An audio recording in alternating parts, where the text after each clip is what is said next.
Good evening and welcome to this working session of the Lakeville Area Schools Board of Education. This meeting is being audio recorded, so we'll go around and introduce ourselves and our role. Sorry about that. For attendance purposes. I'm Kim Baker, I'm the chair, and I also want to make it aware that David Anderson is at a 9:17 meeting right now, so he will be joining us a little bit later, and Director Brescian Lee is not here tonight. Terry Lynn, School Board. Carly Anderson, Board of Education. Brian Thompson, Board of Education. Brenda Albrecht, Exec Director of Admin Services. Judy Kelleher, Board of Education. Doug Van Zyl, Superintendent. Bill Hoagman, Executive Director of Business Services. Awesome, thank you very much for that. So we'll start with our upcoming recommended actions, and we will start with the annual report and 2025 budget presentation for the Lakeville Arenas. Hello, everybody. Hello, Joe. Does he need to pull that microphone toward you? Yeah, microphone. You need to pull that toward you. Sorry about that. Is that too loud now? Oh, that's good. Good, just All right. reverb. Thank you. It's that time of year where we, I attend the City Council and School Board to present our annual meeting. Oops. Going the right way. I like to start out with just explaining for the public's sake. You are aware we're a joint powers agreement between the city and the school district, so we are a separate entity. We're governed by a board of directors, 2 of which from your board, 2 from the city council, and 1 member at large. We're responsible to operate with revenue, pay all our operating expenses through the revenue that we generate. So the City of Lakeville, their role in it is they own all the buildings and facilities. They contribute about approximately 50%, or they do contribute 50% of the debt service to the construction of Hasse Arena. They also contribute 50% of the debt service for the energy improvements project we did in 2021. And they're currently contributing approximately $5.5 million for the construction of the new pavilion rink outside of Hasse Arena. Another part, Lakeville School Districts, you have a commitment to purchase 740 hours per year in our agreement. Again, you also pay 50% of the debt service on construction of Hasse and the new energy improvements project. Other partners are Lakeville Hockey Association, who are contributing approximately $85,000 towards the annual debt service from the 2020 parking lot build and the new Hasse Arena pavilion rink. Heritage Figure Skating is also a partner of ours. They have a contract also where they contribute approximately $11,000 per year towards them to debt services. I like to bring this up every meeting because often the public is just confused and they think it's just the city, and they also don't realize what the city and school do with them debt services.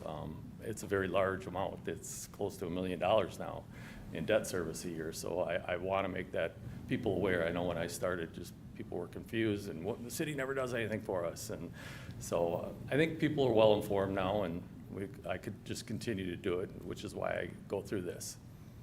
Oops, my slide's a little off. Our ice usage last year, Learn to Skate was about 3% of our total.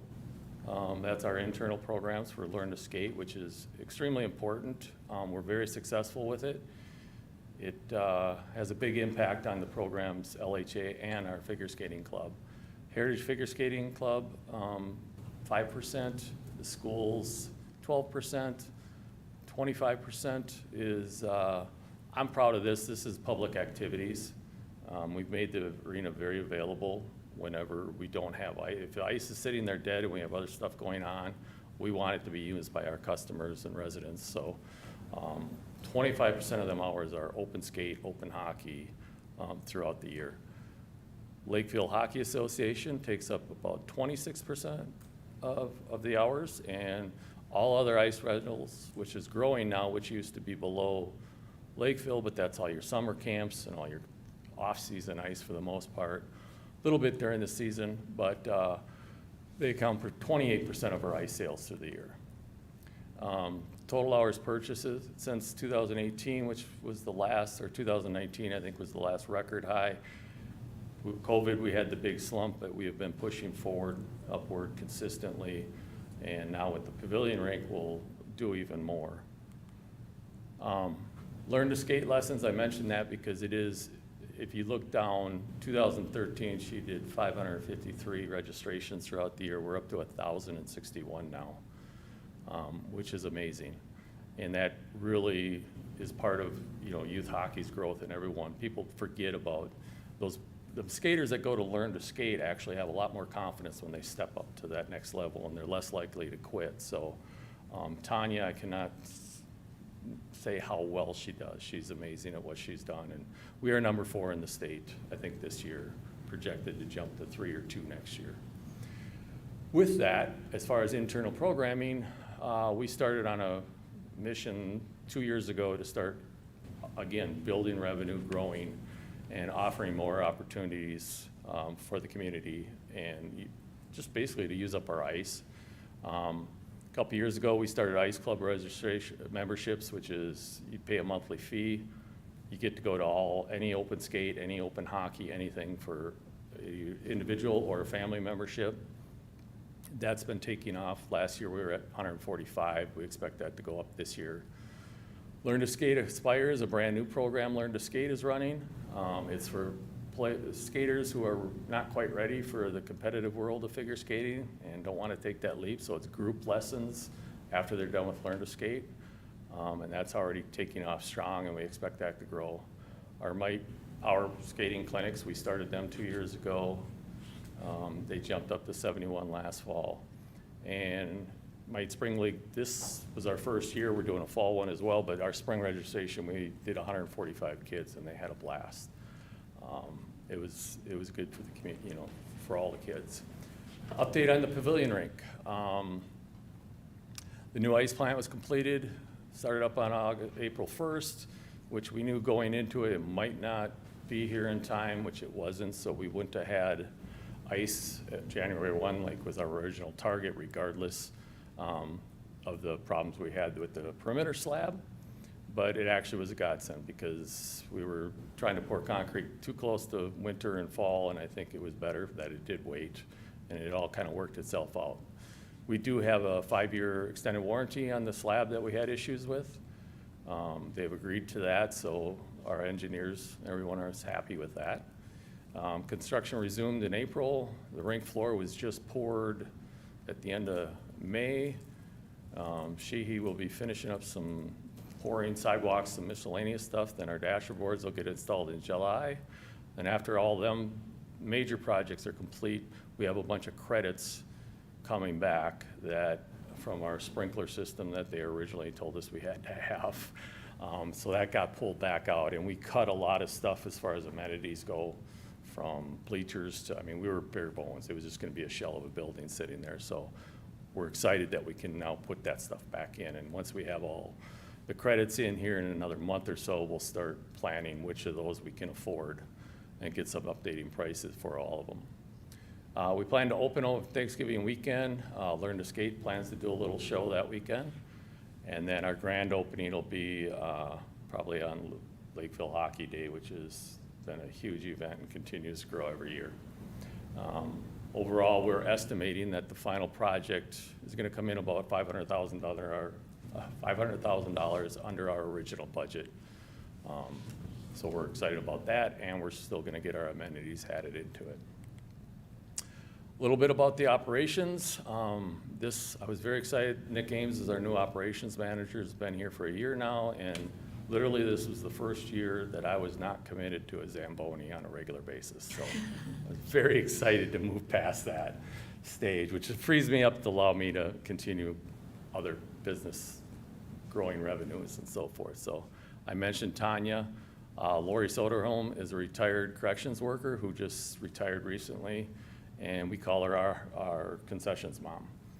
She takes care of all the high school kids, and she leads them. She's got them cleaning. The facilities never look better. So Our goals overall, we set a couple years ago, are to provide the highest quality service at the lowest or highest quality ice rentals at the lowest rates, clean, safe, modern facilities, which we've really stepped it up in that regards. Highly rated programs and services, open skate, all that stuff. Learned hockey has been successful. Provide fun public activities. We have some pretty neat plans for date night skates and so forth, with light shows, and we just installed some new huge video boards, which are pretty impressive. Actually, LHA paid for them, and, but we'll have access to them.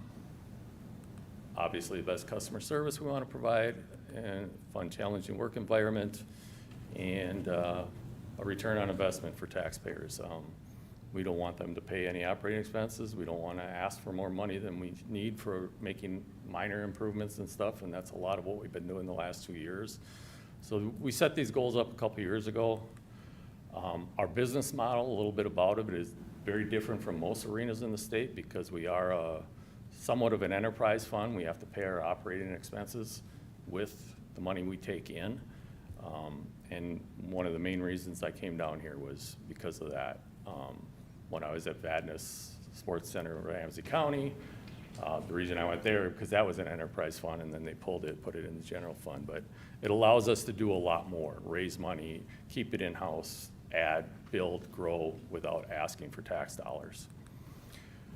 A typical arena in the state almost relies entirely on ice rentals. Most revenues in a 4 or 5 month season. They're under immense pressure, as are we, to keep rates low. Off-season, they do minimal off-season simply because their rates are so, they're forced to, by the big tournament companies and for-profit groups to, they go with the lowest bid. And all that leads to limited staff and resources to properly maintain and facilities and equipment. Our approach is very simple. It requires a lot more work, staff, and ultimately funds, but we raise them funds. We've maximized peak ice sales during the season. As you've seen in the chart, the ice rail sales are going up continually. Off-season ice, we will have 3 arenas going year-round now, which is huge. We are going to be operating our own tournaments, our own programs in the summer versus the for-profit guys who we can do it cheaper and provide a better, and let our local teams into it. We're creating a lot of new activities, as I explained earlier, and expanding traditional revenues, products, and services. Pro shop concessions especially has gone from, I have another slide coming up, but it's been huge. And this year, we're not raising rates, and we hope to continue that in the future as part of this. And we're expanding staffing, which provides all better care to the equipment, much better customer service. And ultimately, we absorbed all the inflation over the last couple of years, and labor market expenses. We had to increase, we went some very large increases over the last couple of years just to get part-time people, and even then we couldn't. But we've jumped that hurdle and are doing good. Our goals and our progress right now, ice sales, we were up over 58,000 in 23, or since 2021 when we started all this, we're up $182,000 a year. And you can see that line, other ice rental is where it all came in. We've expanded programs. Our Learn to Skate has grown substantially. Our admissions for public skating and open skate or open hockey. Arena programming, again, is continuing to grow, and that will take off next year. $130,000 for the year, over 2 years, 32. And then our original projects I mentioned, concession sales alone, $54,000 last year over 22, and $116,000 over the last 2 years. So we're doing quite well overall, and as I mentioned, this is paid for all of them. We've absorbed a lot of costs. We've had double-digit increases, as you have, in anything from construction to repairs and so forth. So over the last 2 years, about $500,000 in new revenue has been generated. And the impacts, we're lowering rates. We're not, you know, as I mentioned, there we go. We're not increasing our prime rate. We hope to continue that so that eventually we will be the lowest in the area. And if we continue on this path of grow, maximizing facilities year-round, there should be no reason we shouldn't become the lowest instead of the highest. Yeah, I was gonna say. We've we always used to be been the highest. Yep, so it's been great progress. And actually Farmington now is above us. Yep. So we're on the right path. And Yep. through attrition, we'll just continue to hold them and absorb through the rest of the stuff. So we're adding a driver, a marketing programs manager for all the new programs we're doing. This is, and we're using that additional revenue to improve facilities. Interior painting and branding we've done. Landscaping, I don't know if you've driven by Ames lately, but the haunted forest is gone, as some have called it. So we're doing a lot around that. Concession stand renovations continue. Sound system, we did all the wiring and so forth, which was a lot of money. Not necessary, but our staff labor and hours, we donated that. LHA actually donated the sound system. The Booster Club wiring for the light show, we did that. They provided the equipment. And the new video boards that are going up, we spent about $20,000. We had to upgrade our electrical system and pull all the cables and get it all ready for them. And then we're just installed last week. And they're, just to give you an idea, the one is 20 foot by 11 foot high on the wall. It's like the Excel Center. It's gonna be really cool. And that's a fundraising project. LHA paid for them, and they're going to be raising money with all the ad sales. So they'll actually come out on the positive end, and we'll have access to it, obviously. So we're pretty excited about it. I wasn't too excited when it first came up, but after seeing them, it's like, yeah, this. I'm envisioning the technical problems, but it looks like it's gonna work pretty well. Purchasing new schedule, and then again, I mentioned just since COVID, we lost 166,000 in COVID, during COVID, and we've now recouped all but about 10 or 15,000 of that over these last couple of years. So that's been, to get our levels back up, our fund level. Annual contribution, we started, with the 2021 renovations. We contributed 64,000, so we absorbed that. We're absorbing about $100,000 in the new payroll and financial systems that we are tied to with the city. That's our portion of the expense, so last year and this year, we're absorbing that. And then again, I mentioned all the inflation and other adjustments, so almost done. I don't know, did Kim get you a copy of our budget? Or, okay, so this is just a quick brief. 2023 actual, our revenue was up 14%, 194,000. Expenses, we were at 11% up. Last year we had 84,000 net, which is 37,000 over the prior year. One thing that did happen was this year to our capital reserve fund is, thank God we got $250,000 naming rights agreement extended with Hasse family. Because last year we had to replace our boards unexpectedly at Hasse for $319,000, which used to be under $200,000 until COVID and supply chains. So that helped us immensely, kept our fund alive. And estimated budget this year for we're anticipating 12% ahead of revenue. We're actually, ice sales are way ahead of last year and where we expected to be at this year. 18% expenses, because we do have some high ticket expenses that were built in there.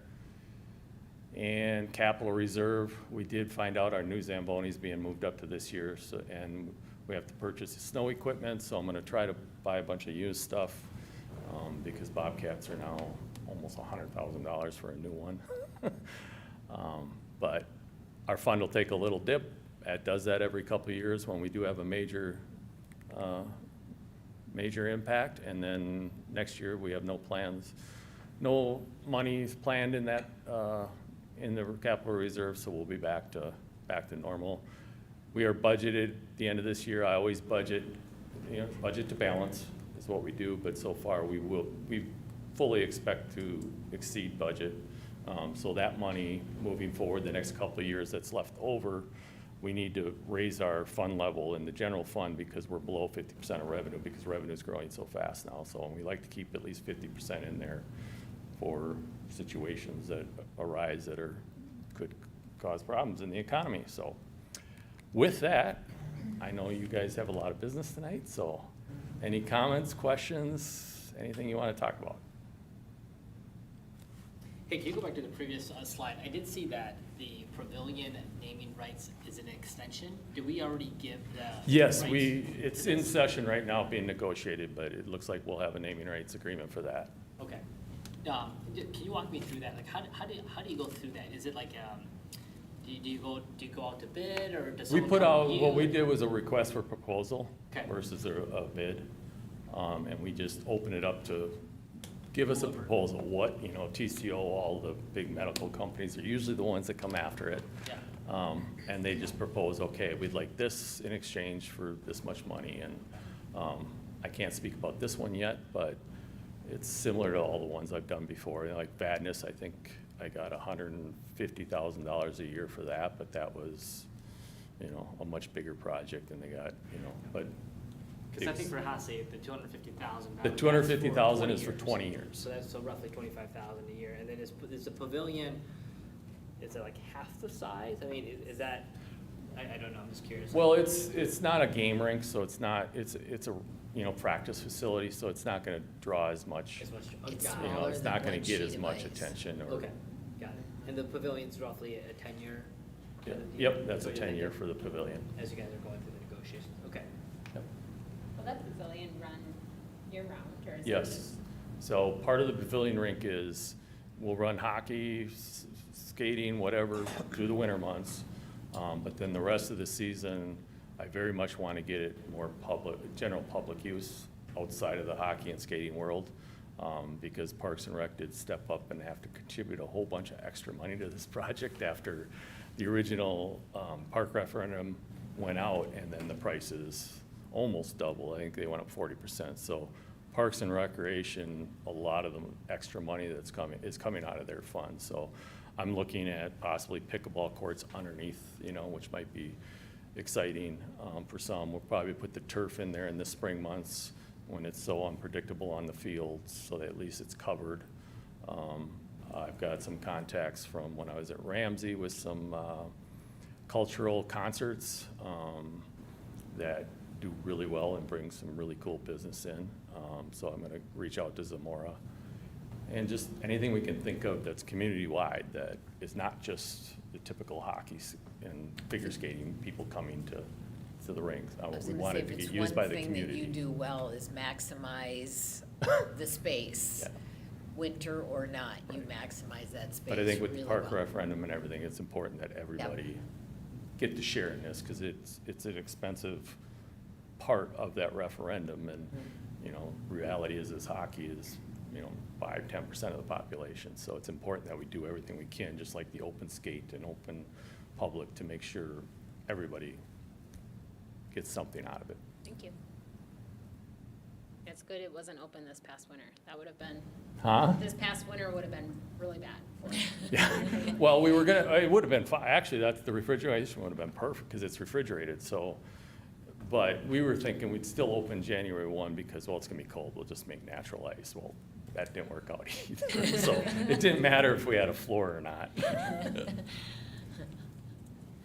All right, Thank Thanks, you. Joe. thank you, everybody. Thanks, Joe. Appreciate it. I'm not sure. Right, Bill, you're up. You need that? Thanks, Joe. Good night. Thank you. Have a good night, everybody. You You too. too. See you later.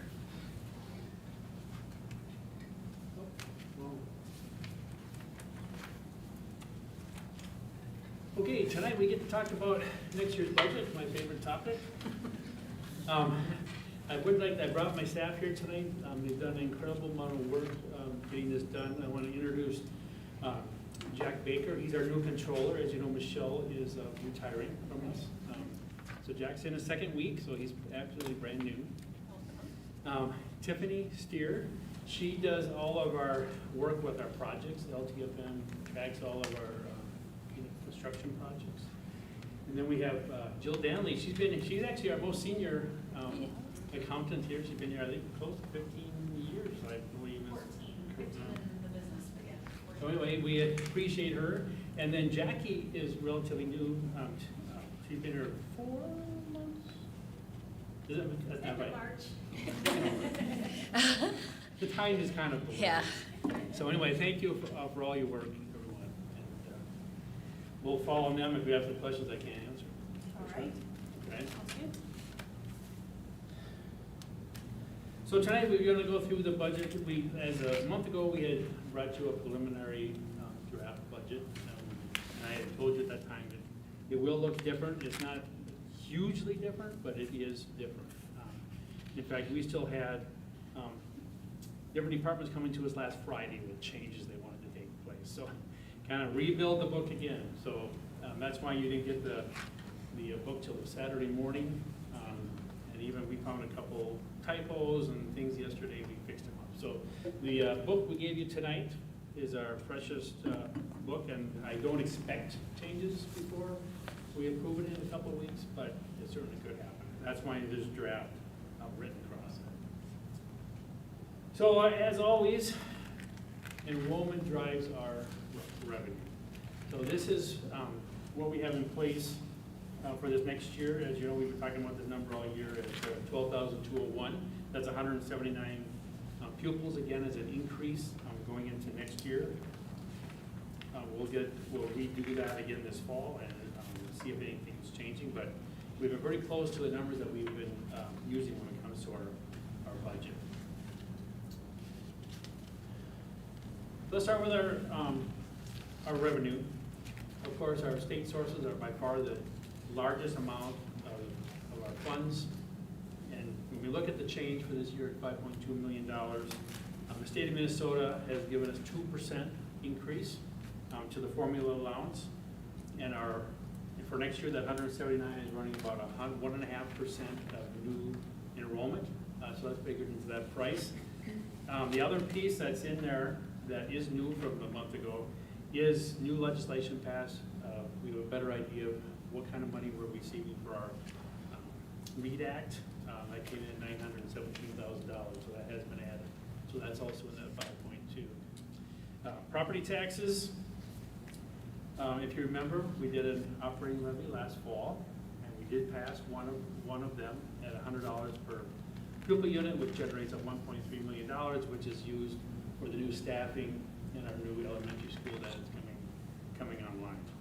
Along with the other increases there, you remember we have an inflation factor built into our operating levies, and this year we're kind of getting caught up with that big inflation influx that came over the last couple of years. So that we're having a little more funds there than we're used to getting.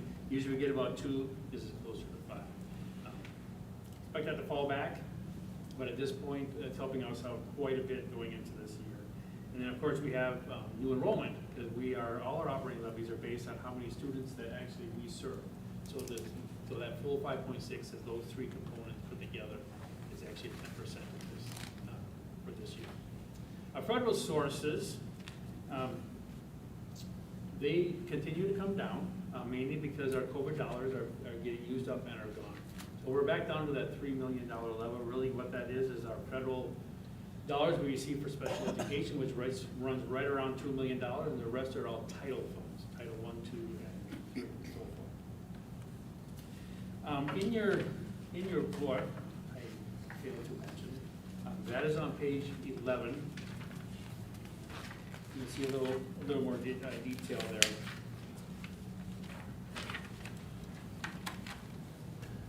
So we're going to move to expenditures. Now, at first, we're going to talk about program areas, and then we'll go on to object areas. 2 different ways to look at the budget. Of course, administration, you're seeing there a 5.89% increase. Looks like a really big number, but remember that we have a new principal coming on for the new school, so that's why that's higher than what our regular increases would be for all of our administrative staff. And we look at our elementary and secondary education, there again, you're seeing a large increase, so they're over 7%. And remember, just the enrollment alone is driving about 7 new FTEs just in our elementary area. Plus, we have all our specialists that are working in the brand new elementary school. So that's why you're seeing a large number there, and we're seeing that increase of over $6 million. Vocational education, that looks a little smaller. Usually we see a little bit of increase. As we hire vocational teachers, in order to be on that line, they've got to be licensed. And we have one of our new teachers right now isn't licensed. They're working on getting the license, but in the meantime, that's been moved to secondary education because we can't get reimbursement for that particular teaching. Special education, we're seeing a 4% increase there, a little under. Community education, the reason community education is listed in the general fund, that is the unemployment that we expect to pay. You see, we have it at $100,000 this past year, and going into the new year, as we finish this month, we'll know a lot better what some of those costs are. But all those costs go through this June. Okay, instructional support. There you're seeing a decrease. We don't usually see decreases, but remember that we did a very large lease purchase last year with new devices for our students. And of course, we're not doing that this year, so that big lease payment has been taken up. So that's why you're seeing a decrease there. When you look at pupil support services, the increase that you're seeing there is twofold. Number one, of course, we get a big increase every year to the transportation. That fits on that line. And the other, of course, is the REDACT staff development that we've got to put in place. We have a lot better understanding now of what that looks like for next year. Again, we've seen a small increase in sites and buildings. The biggest piece here is we had a relatively large project last year of moving the ALC over to Kepler Trail. So of course that's done and gone and gone away. So coming back down a little bit. Our fiscal and fixed cost program really is our insurance program. If you have saw your own insurance, that market is going up about 20% on a yearly basis right now from all the losses that are happening around the United States. Yes, Terry. Was the new elementary math curriculums under instructional support? The math curriculum is under, yes. Okay. Yes, it is. Yep. So when I look at this staffing page and I'm trying to figure out the breakdown into the budget for some of these things, where does the non-affiliated fall? Well, non-affiliated falls in several different areas. It depends on what kind of job that they're doing. So we have non-affiliated in staff development. That's in the instructional support. We have non-affiliated in support services when we took at our nursing and so forth. Of course, they're in district support services. Myself, I'm non-affiliated, and that's where I sit. That's pretty much those three areas. And sites and buildings too. Lots of our FPP guys are all in that area. Because when, I look at this from a mom sitting at the table trying to figure out my budget, right? And I'm looking at these are a lot of numbers, Bill. So I don't envy you on how you do your job here and figuring all of this out. But things that stick out to me are things that I see large increases over a period of time, and our unaffiliated is one of those areas that has definitely seen an increase. If I look at fiscal year 21, we were sitting at 69.5, and for this year we're at 88.59. And when I think those are all people, right? Depending on what the salaries are for those people, that's a huge increase. So can you explain where all those people are? Because I tried to break it down by building, but I just don't know what they're doing. I don't know what they do. A lot of them are in support roles. They really need to get teaching and learning to tell you exactly where each of these people are working. I track them, tell you how much they're going to cost and where they're sitting in the budget, but to tell you exactly that increase over the last 2-3 years and why.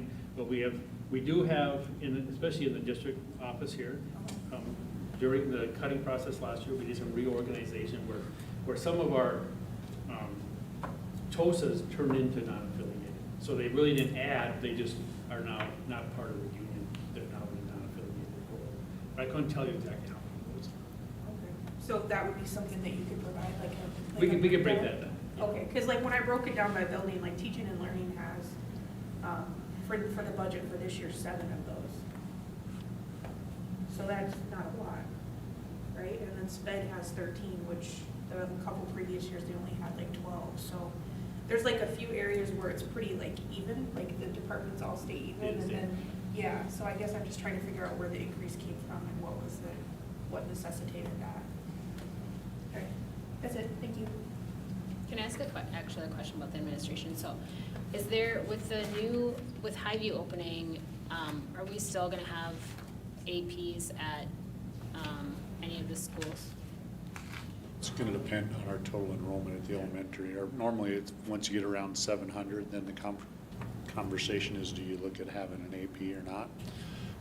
We're probably gonna have at least one that's close, so we'll have to determine as we get closer if that's gonna happen. We didn't build the budget thinking that we were gonna have some of those positions fill in.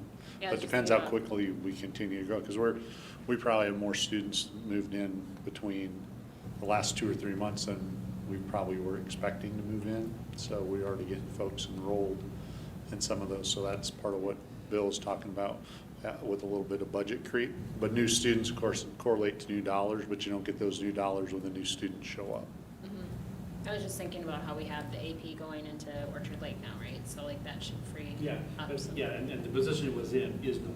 Right. Right, but we are watching enrollment very. Might be added. We're watching enrollment very closely, and like I said, that kind of magic number is at 700 pupils in an elementary school. We'll see what we have here through the summer.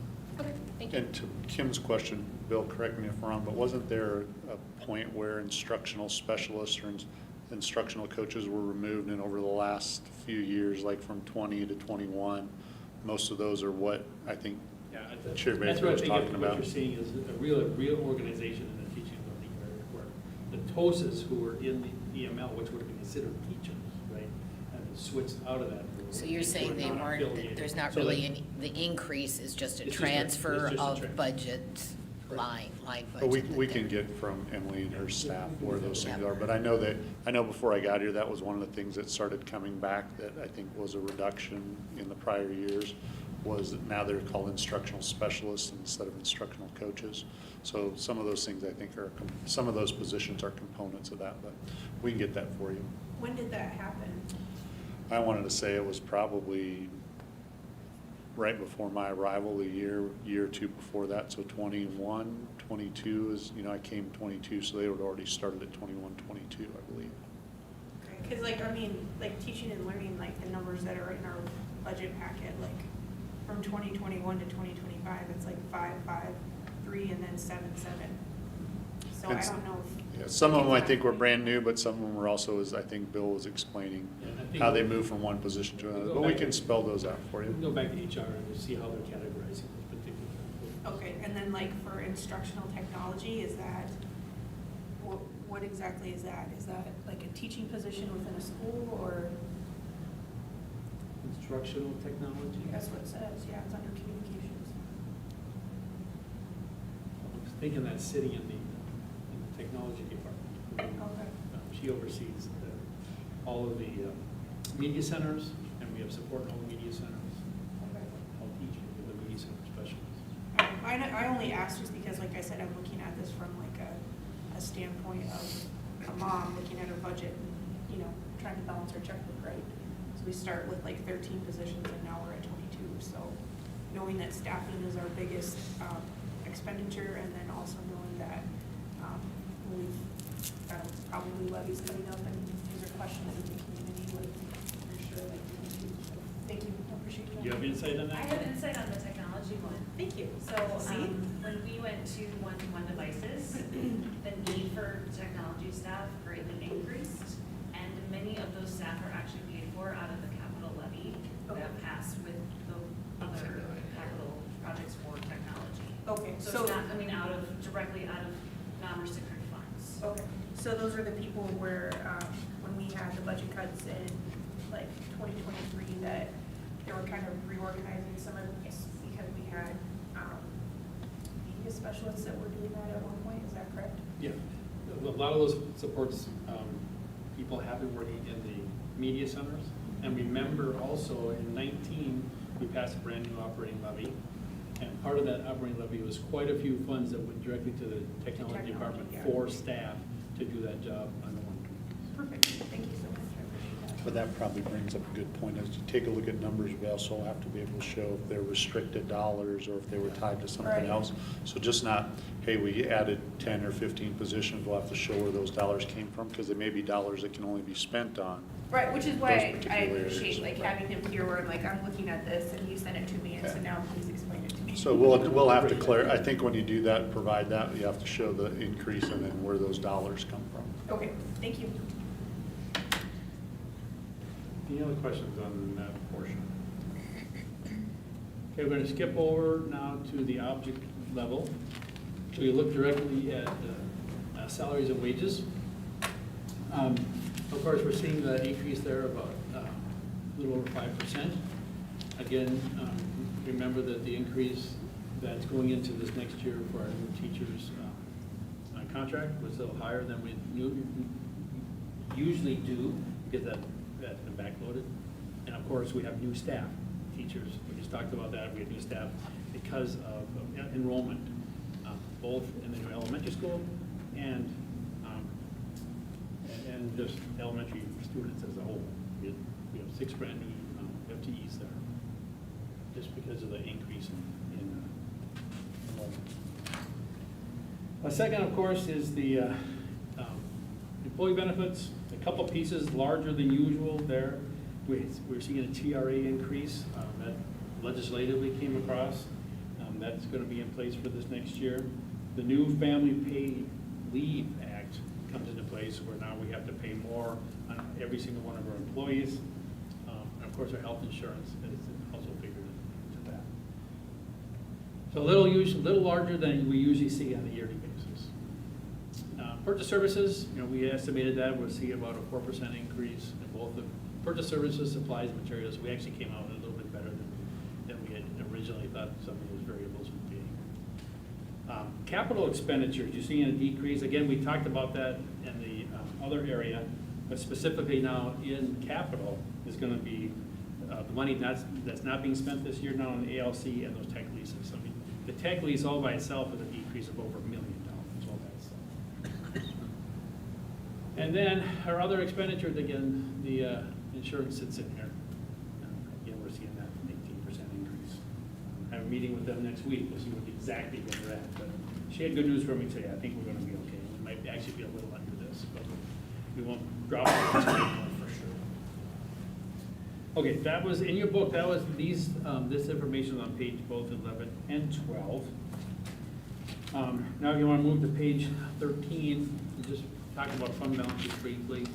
Our non-spendable, these are dollars that we are spending right now for next year. So it's money that we can't spend in anything else. It's some prepaids in there and so forth. Restricted dollars are be dropping a little bit this next year. And remember, the restricted dollars, of course, are our capital projects. It's all our capital funds directly that we receive. So that's going to be dropping a little bit. And then our fund balance in the general fund, we're looking at an increase there of $2 million, or approximately 1%. So we're sitting at the end of fiscal year 25 at 2.8%, but yet need to be at 5.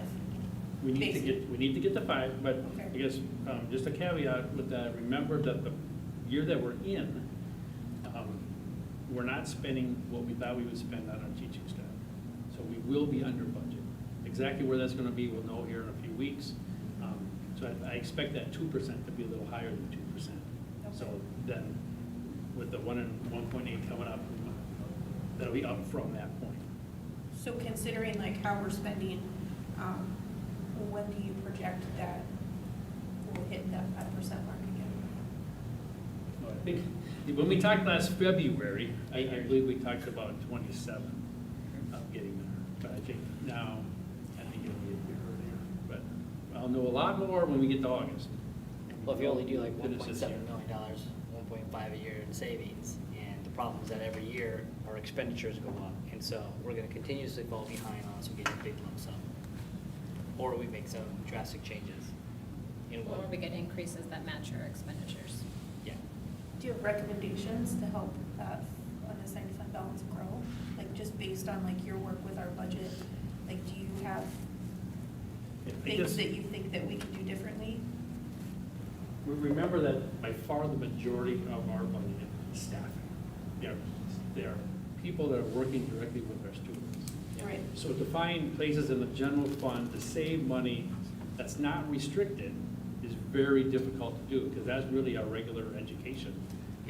Our elementary and secondary education, along with our support services, all are in the general fund. So the only way, the only way to have that fund balance grow at any faster rate is to have less programming.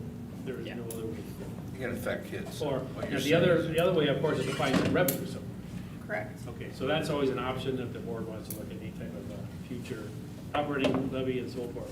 But that's the only other way to fix it. Either we have to spend less on less programming, or we find new revenue. And I Or you're do- bringing staff that are on lower end on the steps and lanes point of view. I like And I do want to point out that, like, on our staffing matrix, just, one of the things that we talked about with the opening of the new elementary school is that we would be pulling teachers from some of our other buildings to staff that.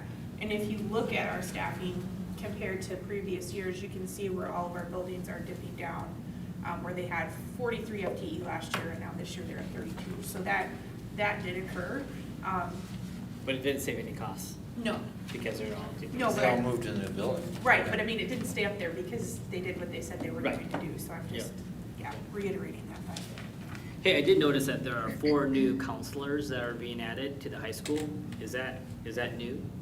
Because I'm looking at last year's budget, and I mean, compared to last year's budget to this year's budget, we're adding 37 new bodies. That's what I see from the numbers. And then if you're saying new enrollment includes only 7, where are the 30 coming from? Oh, well, first of all, the 7 is just on enrollment. Okay. Yep. There's another 20, just in the new building. In the new building, Okay. got it, okay. So that's where the majority is coming from. But you're right, you've seen the counselors kind of pop up there. If you remember, we have brand new money from the state of Minnesota called pupil support. People support. Anyway, there's dollars there to pay for new counselors to support at the high school level. So yes, we're spending more money, but at the same time, we receive the funds to pay for it. So it's- For how long? Oh, it's actually, that's permanent. Okay. And actually, as we Gonna look grow. at 26 a year from now, that actually almost doubles the amount of money that we get for that. And is it strictly for counselors, or is it strictly for behavioral Well, specialists? Like, it's how are for- we deciding what to do with that? It's for support, that's the word they use. Emily will give you a lot better idea of exactly what we can spend it on. Yeah.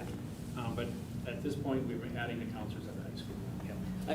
And I'm not saying that counselors are not a value add at the high school level, but we did $7 million in cuts last year.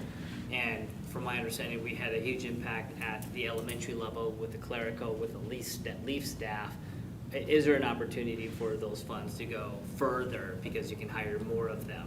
But again, I don't know how to, I'll defer to you guys, but I just see that and just wondering, all right, that makes sense. Yeah, well, this new support money would not be able to be used for those. That's not types of student positions. support. This is like a Wait, different, the LEAF is not student support? it's indirect. Or There are the paraprofessionals? support. Yeah. There's tutors, and so there are some support, but Yeah. They're you have not- to look at the they're not- legislation to see The exactly. legislation spells out what you can specifically What it can be used spend it for. on, and those areas weren't components of The it. the legislature has been going for many, many years. Yeah. They're getting pressure to add specifically counselors. Right. And this, finally now they've done it, and that's really where it's. Does it pay for all 6 or does it pay for just 4? Because then if you can pay for, if It it only pays pays for the new, for the new. not what we already had. They were already there. So if you discontinue the existing and keep, and pay for the new, I guess. We cannot use the money for someone who was already there. You couldn't supplant. You No. can't take the dollars and say, well, Yeah. hey, we got $200,000 and now we're gonna pay for what we already have. Yeah. You had to do something Yep. new. But the idea of it would be to create something more comprehensive, I imagine, from a mental health standpoint at the high schools. Like to have something that's not just, you know, I mean. And that's it's what the legislation basically Right. speaks to, is Well- that they want to continue to grow and expand that. Offices for mental health. I think the as opposed legislature to- was reacting to the fact that the National Counseling Association pegged Minnesota as having the worst ratio of any, of counselors to students in any state in the union, of 500 and some, and they recommended 250. So I think that was part of the legislation to try to bring that number down. That's That number- shocking as What? aggressive a state as we are. So just for attendance purposes, Dave Anderson did just arrive, so. If- Another, Jill's got it. Sorry. I pulled up the legislation, and it has to be a new full-time equivalent, and it's licensed school counselors, psychologists, social workers, school nurses, or chemical dependency counselors. So you can't use it for relief support staff. Thank you.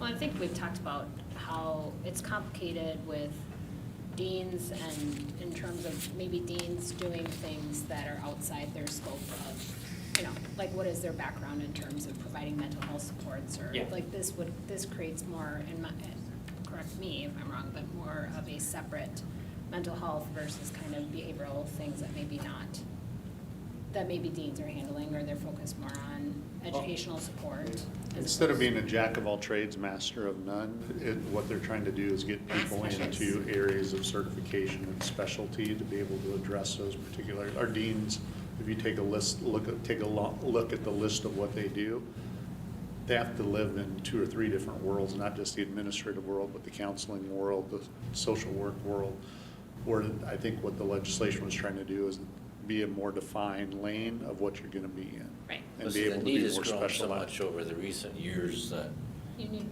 people with mental health training, yeah. right? And that, and to also, that's part of what we were trying to do with question 2 as well, was to define Right. some of those particular lanes. So if question 2 would have passed and then these dollars were there, we would have been able to expand even further into that program.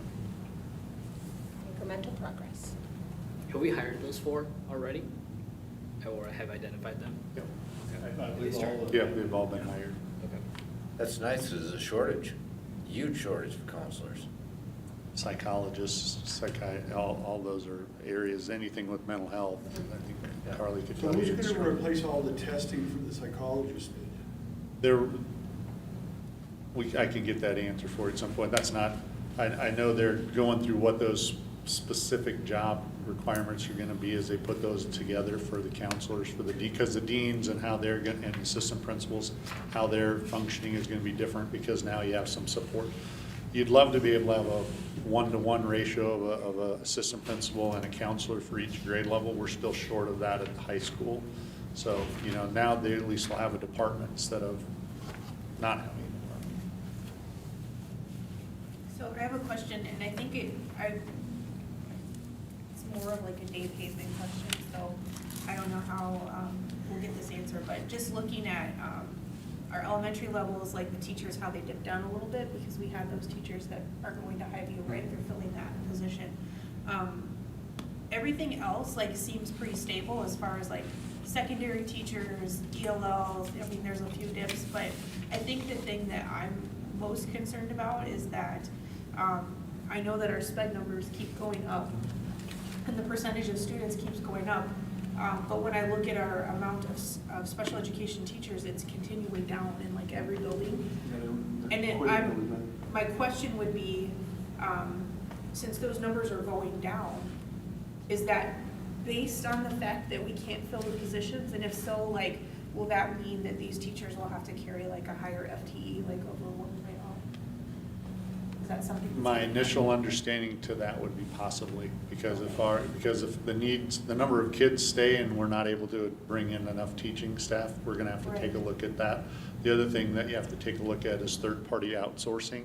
Yeah. You know, whether that's 917, whether that's school psychs, whether that's what, those are the things that we have to take a look at as far as if we're not able to have those own in-house supports, then you'll have to go take a look at third-party outsourcing, which normally costs more than having Yeah, it in-house. concerns me because it took us several Right, years and to replace. And we're not the only one. I think Dave could tell you coming from 917, talking to No, we're their very superintendent. short. They're We're very short short. over there too. It's pretty We're hiring much 4 everywhere. teachers. Because if you look over the we past hired a 4 bunch of years, psychologists. in every building, like, our numbers for special Yeah. education teachers are just plummeting. Yeah. Which is very concerning, because then, if I remember correctly from last year, one of the things that Dave presented on was that we would be reabsorbing like the PACES program from 917, and they were planning on They that. talked about So, that tonight. so our sped population is going to have a jump this year as we absorb those kids back into our programs, and we don't have the staff to cover the kids that we already have. Correct? Well, those kids were already here. Right, but They're they were in our- covered by 917 teachers. We had some teachers from 917 covering Right, the cost. yeah. Yeah, but my So now we're understanding, absorbing them. we are with our hiring, own yeah, we are teaching staff. hiring new teachers to take care of those. Several of those teachers stayed with the program, is my understanding. I won't tell you that it was all of them, but I think quite a few of them stayed. The good news I learned is they're only increasing our tuition 2.55%. It is good. That is good That news, is right? good news. And I think to the other point, sorry, Brian, I saw your hand go up, is that any of our hard-to-fill areas, not only special education, but any of your mathematics, your science classes, all of those are becoming much harder to be able to fill. So the sooner we can get out knowing when positions are available to try to get people in the school year instead of March, April, May. You know, we were into April and May this year again, and you've already got districts that are out in front of us by a couple of months trying to hire those positions. And so that creates some issues for us as well. And special education is across the board. Your math and science is across the board, hard to fill. Sorry, Brian. No. You know, part of the budget, we were hoping to, achieve a $500,000 in savings in hiring, new staff in the lower band of the salary range. And so, curious, obviously, it's been almost a year now going through this process. How successful has that been? How has that been not successful? Recommendations as we move into, because, I mean, if we've got to hire people, I'm just curious, I don't know, how's that? We didn't hit material? that, we didn't hit the $500,000 Now, mark. I guess I can say it was unsuccessful, really. I mean, we do have some teachers that were limited to what we had talked about, but our savings last year was only $70,000. That's all we said. So we're short, okay. For the very reason that Kim was talking about, a majority, quite a few of the areas we had to hire had Hard to fill were areas hard that to you fill had to areas, pay more and for. so it ended up being, we had to bring them in for what we did, or we wouldn't have had them. So considering what this is showing, right, like over these past 4 years that we've seen this, we can't fill these positions, is that something we need to relook at to eliminate the cap if we're not even really following it anyway?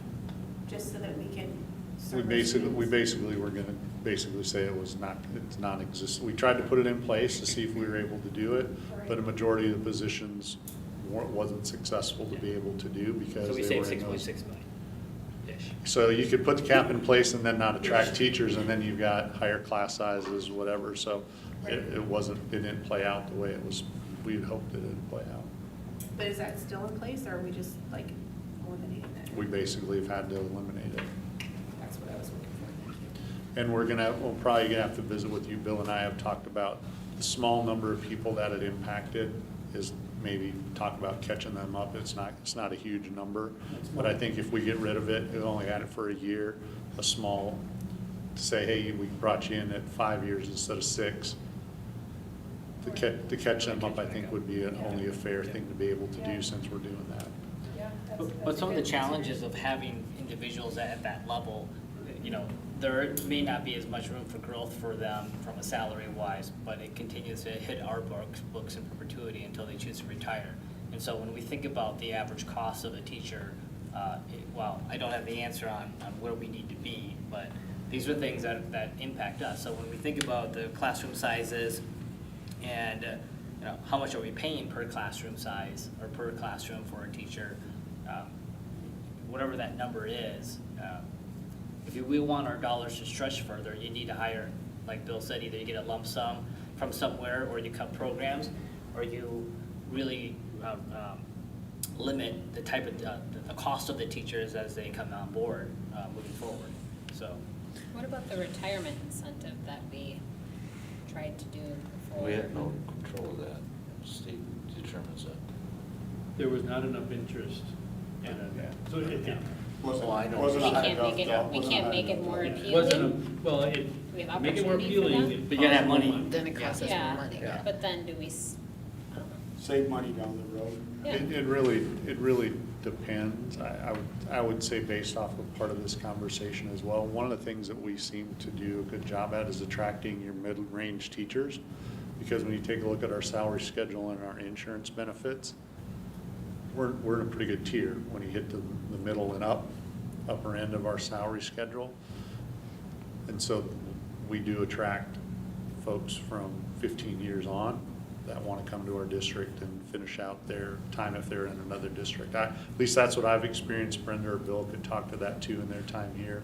That seems to be where we get a pretty good influx of veteran, We get less high-quality younger teachers. teachers wanting to apply at Lakeville. Is that a fair statement? Not younger, Oh, less sorry. experience. Less experience. Yeah. Does, And does- part of that also depends on how quickly we can get out into the hiring field as well, if we're able to get out sooner. Because other districts that are hiring a little bit sooner, let's get some of those, get quite a few more of those less experienced teachers that are either graduating or have been a substitute teacher or whatever for the year, because they're already out there looking in January and February, and we're not really posting positions until a month or two later, and so quite a few of those are already gleaned off the top. And is there a reason why we're posting so late? Contract language. Oh, union contract language is restricting our ability to No post early? negotiation. Negotiation. Part of it, but there's some things I think that we can do better as a district to try to get out there a little bit sooner. And then the we're gonna try- entry-level wages for an entry-level teacher is maybe not as competitive, which might be why lesser experienced teachers are applying. It really depends. Our entry-level folks we're now over 50. Yeah. We're at 55. So we're pretty close to the top. So if you're looking for a job and it's between somebody who's paying 55 and somebody who's paying 52 or 53, and you get offered a job 4 to 6 weeks ahead of when you can even know there's a job someplace else, Take it. that you're gonna take that job and then say, We I'll should get look some into that. experience and go someplace else. I'm sorry. We should look into that. Yeah. Yeah, So, we miss out on the winter graduates. Yeah. We're not really off topic, we're just talking about the budget. So, have you, like, is the district looking into opportunities for Grow Your Own? Like some of the incentives with that? We've talked about it. There's some upside and downside to that too, because if people are interested in Grow Your Own, having had that in another district, sometimes they already come from within your ranks as a paraeducator or something else. So you try to help them, but then you also know that that's a field we're not loaded with a bunch of people filling those positions as well.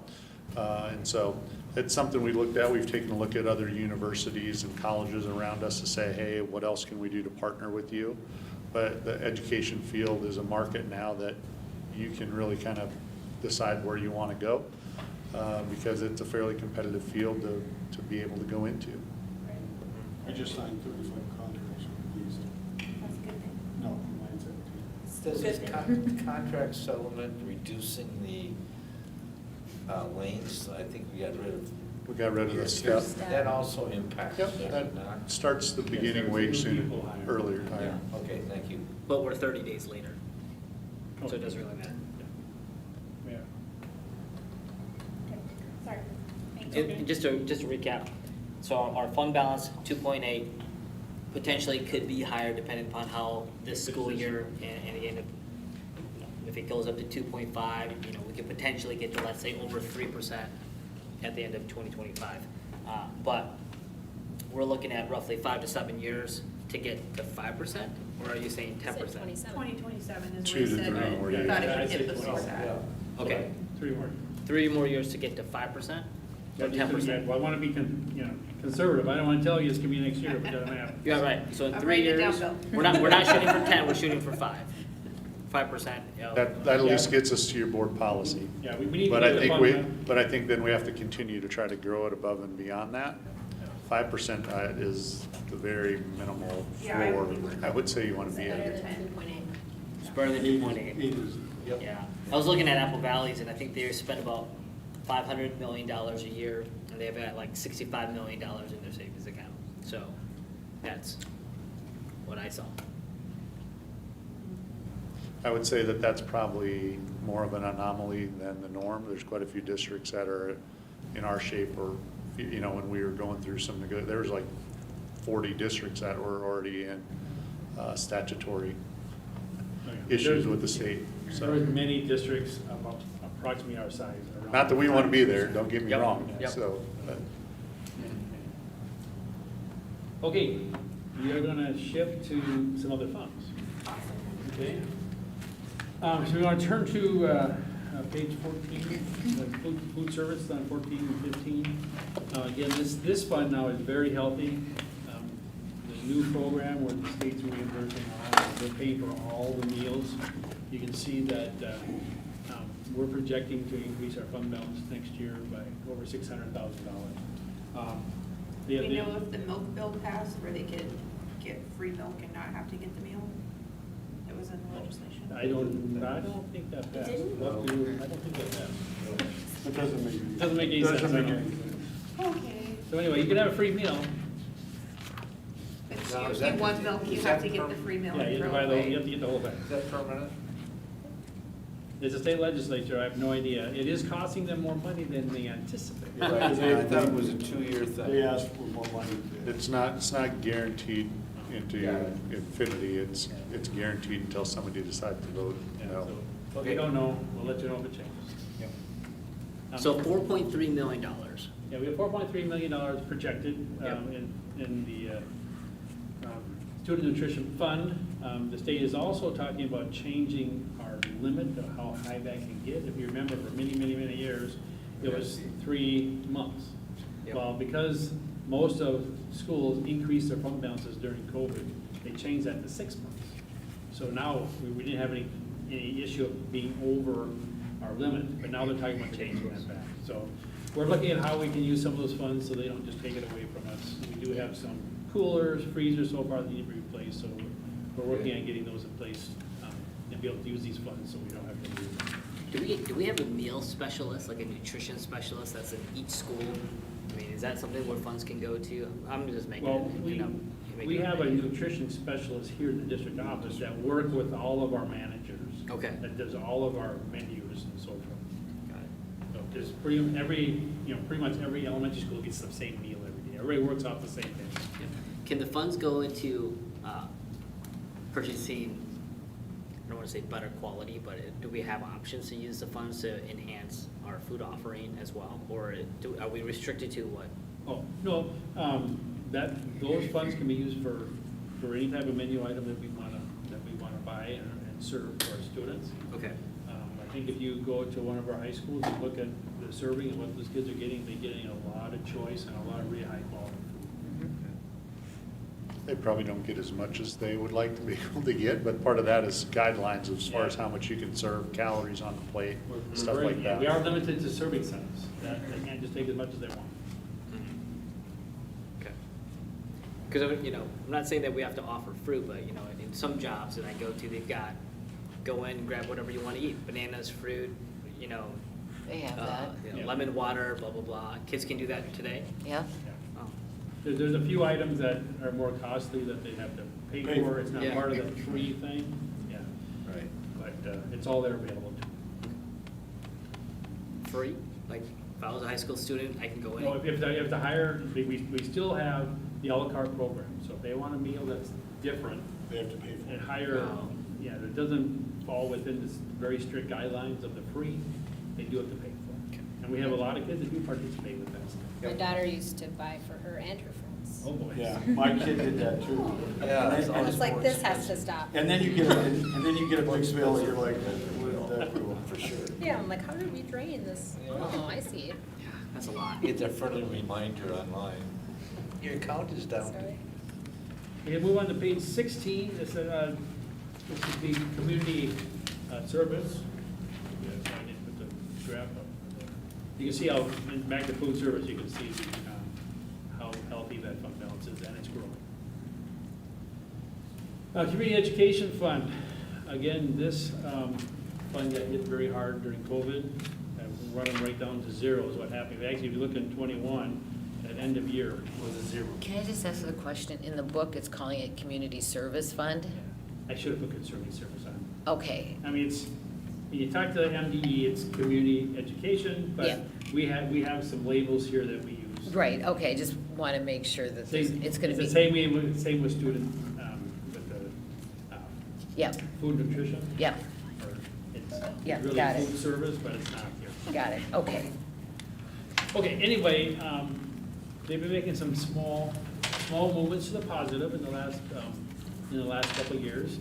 You're not seeing a big increase into that fund balance going into '25, mainly because during the pandemic, there was some revenue that we expected to spend on our daycare that's eligible for levy. Of course, we didn't spend that dollar, so now the state is taking it back. So they have a $250,000 hole that they've got to fill next year. So that's why you're only seeing a pretty much just a balanced budget. It's not going to the north at all. But they have a few more years to be able to repair this negative fund. Okay.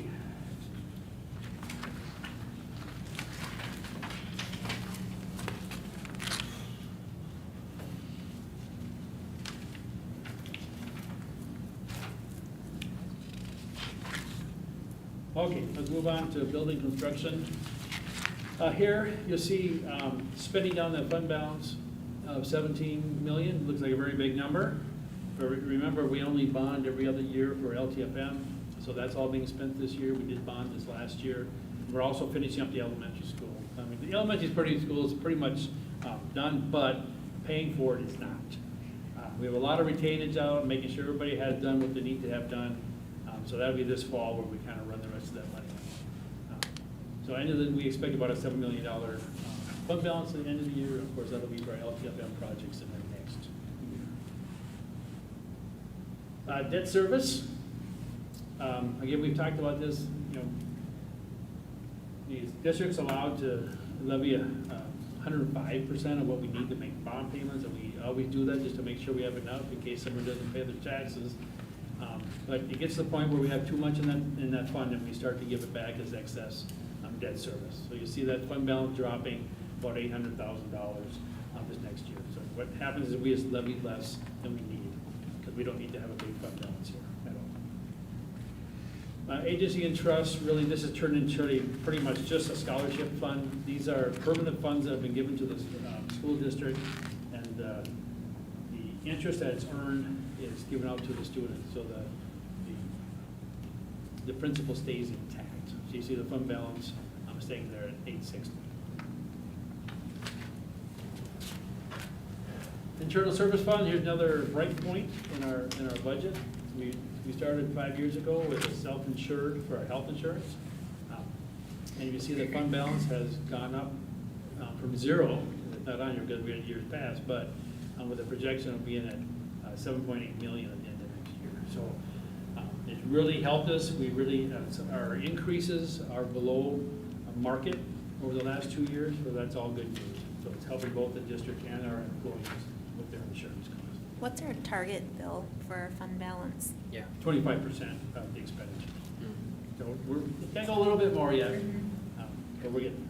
So when you get beyond that, like what do you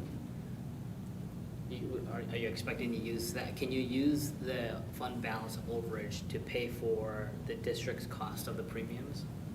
No, but what would happen is our premium increases would be less than market. So instead of getting like this past year, we had a 5% increase. Yep. Maybe it's only 3 or 2. So they would only give us 2 or 3%. Yeah, we still Is that don't- what the insurance companies would charge us, or is that? I'm sorry, help me understand. We're how- self-insured. Yeah. Okay. So when someone goes to the doctor, has a claim, we pay the claim. The district pays the claim. Yep. Okay, we do have a limit, we have hired an insurance company to cover us if we're a big claim, so we don't get ourselves in trouble. Yep. Okay, but we do pay all the claims.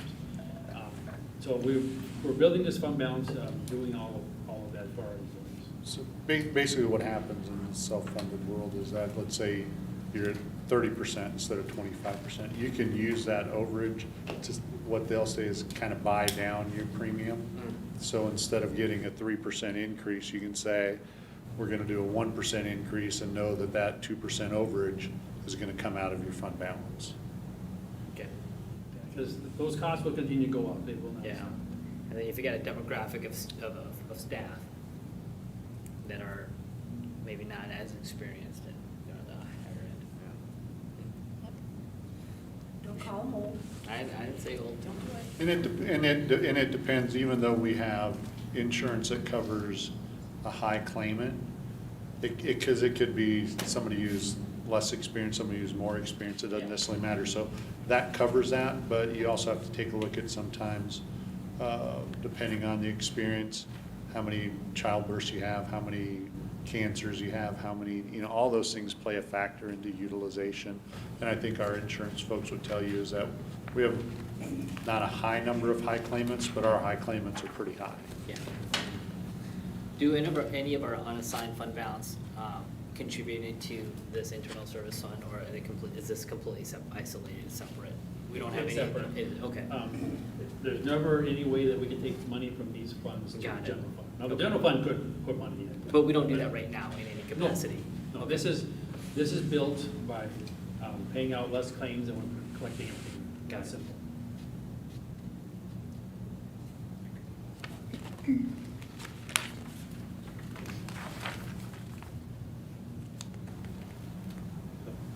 Nice picture. Okay, now here's just a summary of all our funds, so you get an idea of the budget and what's happening in our different funds. So again, our revenues in the general fund, they were at 209 million, spending 207 with an increase to our fund balance of about $2 million. Student nutrition fund, an increase expected around 600, a little over 600,000. Our community service, of course, staying flat for this next year. Building fund, of course, the projects that we have in place, that fund will be falling. Debt service, going down at 800,000 on purpose. And then an increase into the internal service fund on 200,000. And back to the internal service fund, we do expect that to be more, but just to be conservative, that's what we have in right now. That's on page 9 in your book, if you want to see that.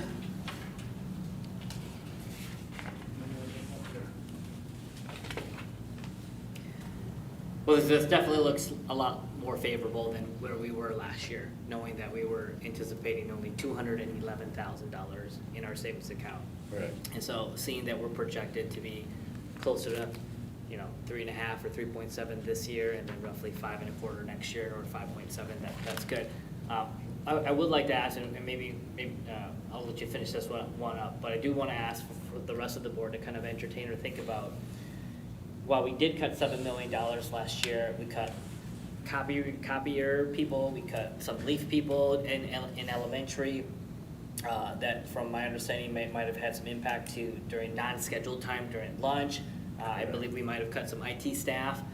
And so I don't know when it would be appropriate to start bringing those folks back, and how much money do you feel comfortable having in your savings account to begin those conversations. And I think last year, because we were in such a dire state, we did a lot of cuts right away.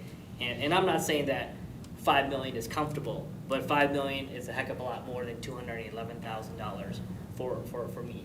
And so if we're projected to have 5.7 at the end of 2025, if we carved off, I'm just throwing a number out, if we carved off $700,000, I'm throwing a number out, what would the district allocate that towards? And again, maybe we're not prepared to have this conversation, but I would like to know, are there things that we could bring back, leave, IT staff, whoever it may be, I don't know, that we did cut, that you believe is a huge value add if we allocated some funding in that direction? So. Maybe that's a thought for. I would tell you that that's probably part of the conversation when it comes to long-range planning for facilities and finance. That's coming down the pike Okay. here and later on in the agenda. Because I think that has to be a conversation of part of the plan. Because here's my 2 cents, take it for what it's worth. As soon as you start taking a reoccurring expense out of your Yeah. savings account, you've got to have a plan to replenish that or have the revenue to come. So I don't know that you can build up a fund balance and then have a reoccurring expense such as staff come out. I think one-time expenditures Yep. are doable. I think reoccurring expenditures will end us up right back where we were. Yep. And if it's gonna take 3 to 4 years to get to even 5%, I mean, that's a whole elementary year's worth of a student going through, not getting the kind of programs and services that their brother or sister might have gotten. And so those are things to think about. I would just say that I think sometimes the terminology isn't talking about how to reinstate, because since we've made those cuts, we've restructured people and programs and processes and procedures to accommodate those changes in the system. And so I think it's more of a look at what are we doing today, and are there areas that need some improvement to be made, and what would those recommendations be? And that would something I think we'd lean on the staff to figure out how to improve changes that took place, instead of going back and just putting resources into something that we cut because we may not need them anymore because of the changes that we made because of the cuts.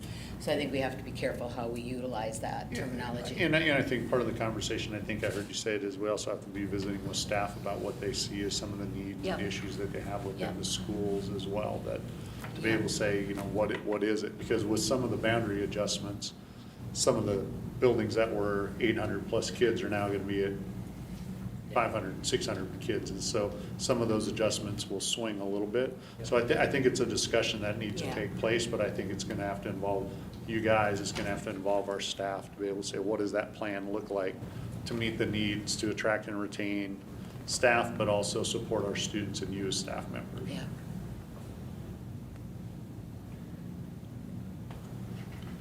In the budget book this year, we have had an appendix, so there's a lot more detailed information for you to peruse.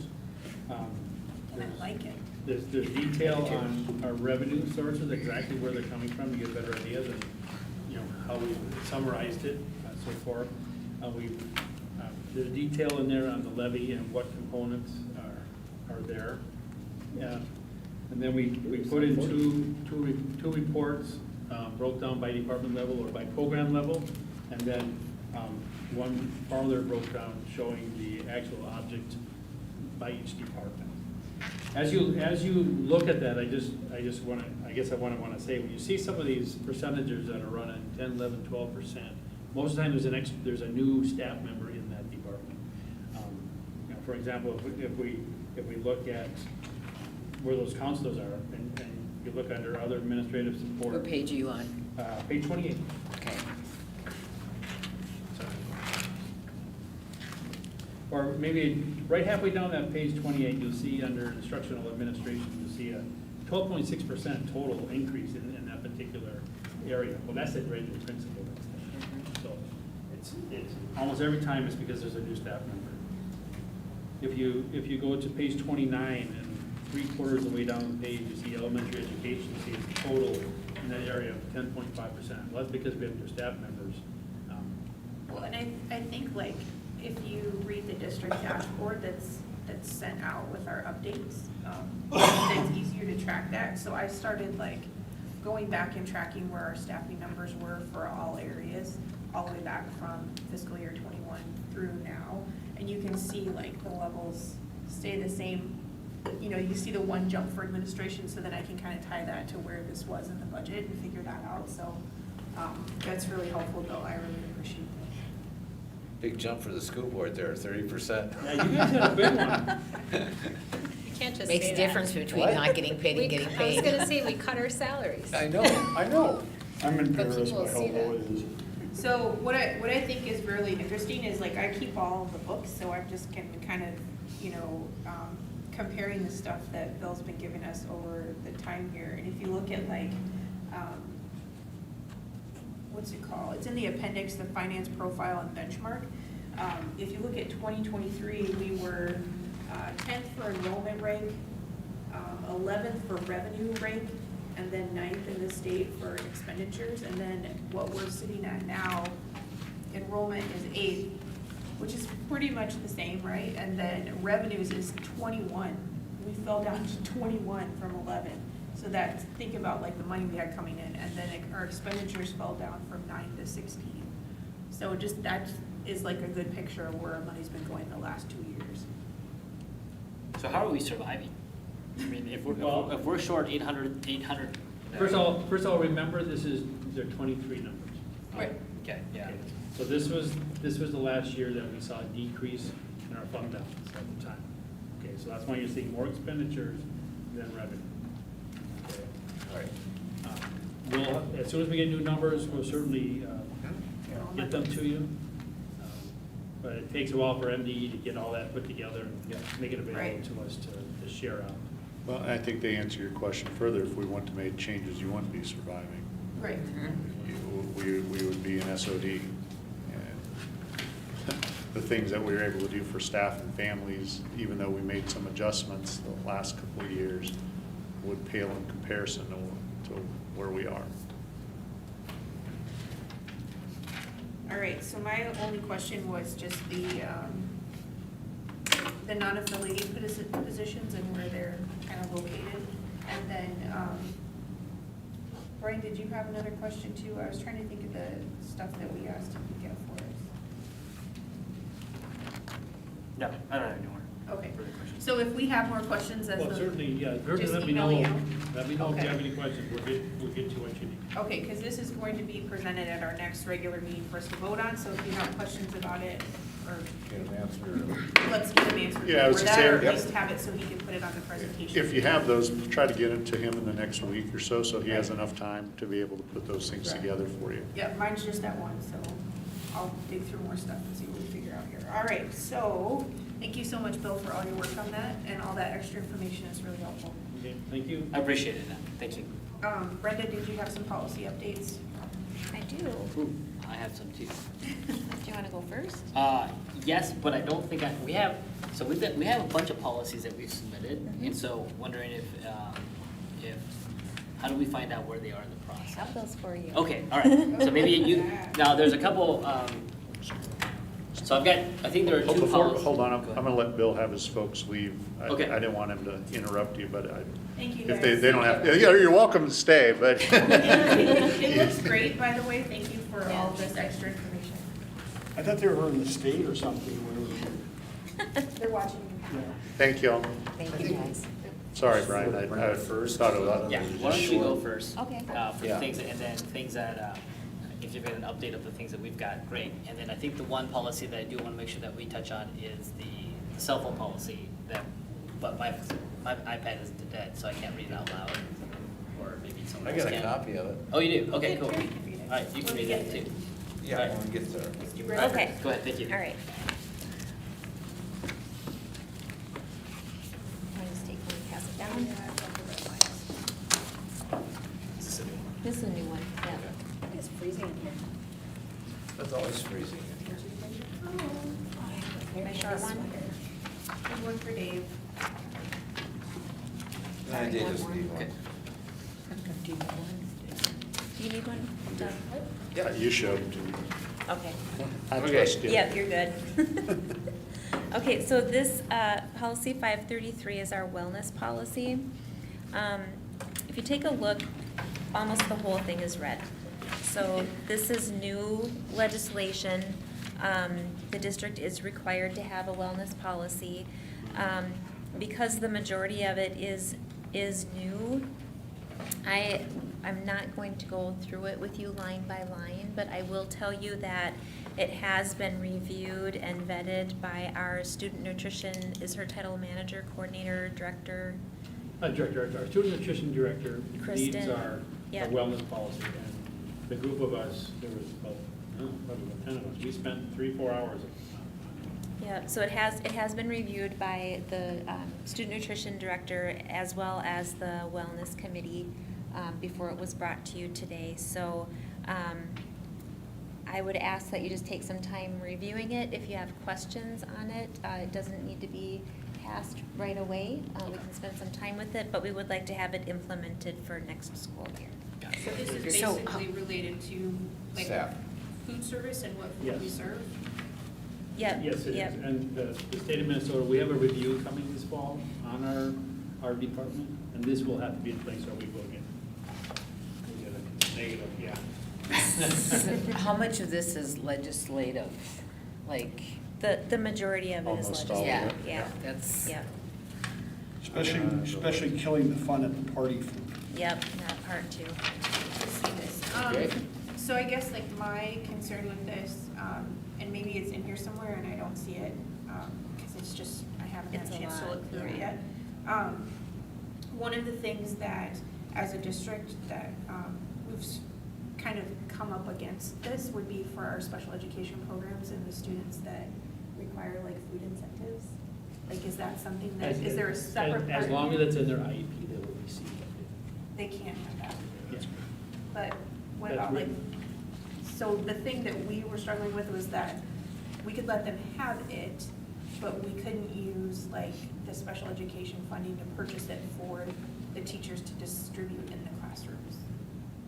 Does that make sense? So like if you had students that were in, say, I was- a I behavior was- program, and you were using like peppermints as something for them to help self-regulate, right?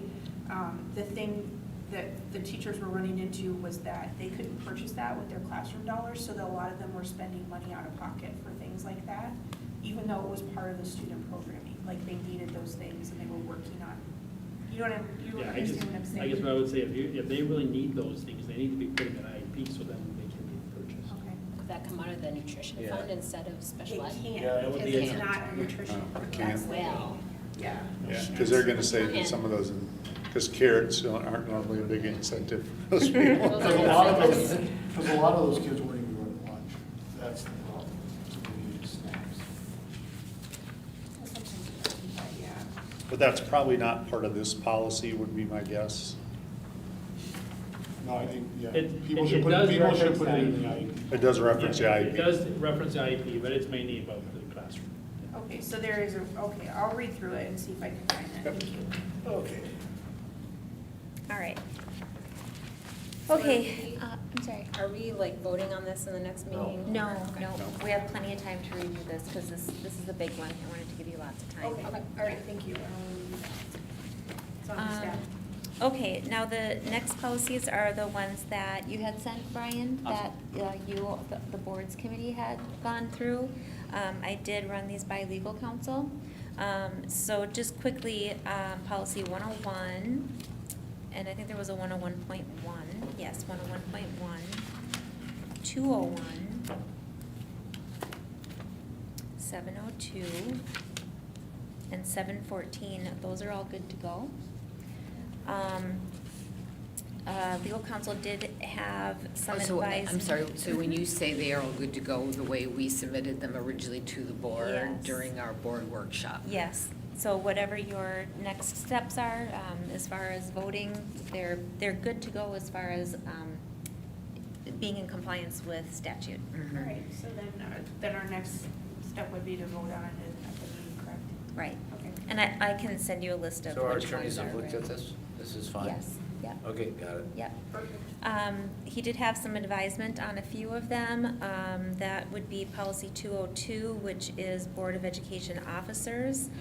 Legal advises leaving in language on E1 and 2, A through F, which was stricken on the back page, and that is language regarding the superintendent.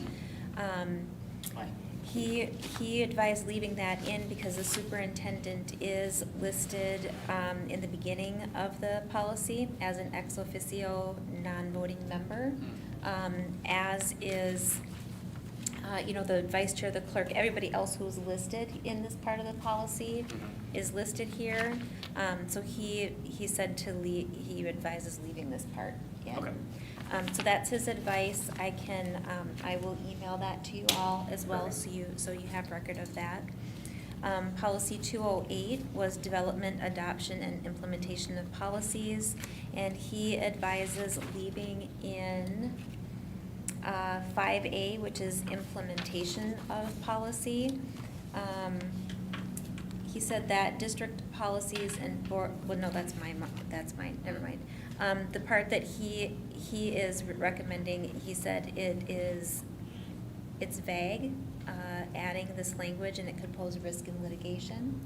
Anything that we add to a policy, if it's narrowing, our ability to do something, if we miss a step, and we end up in litigation, legal counsel has to be able to defend whatever it is that we have in our policy, and he did have concerns about what was added to 5A.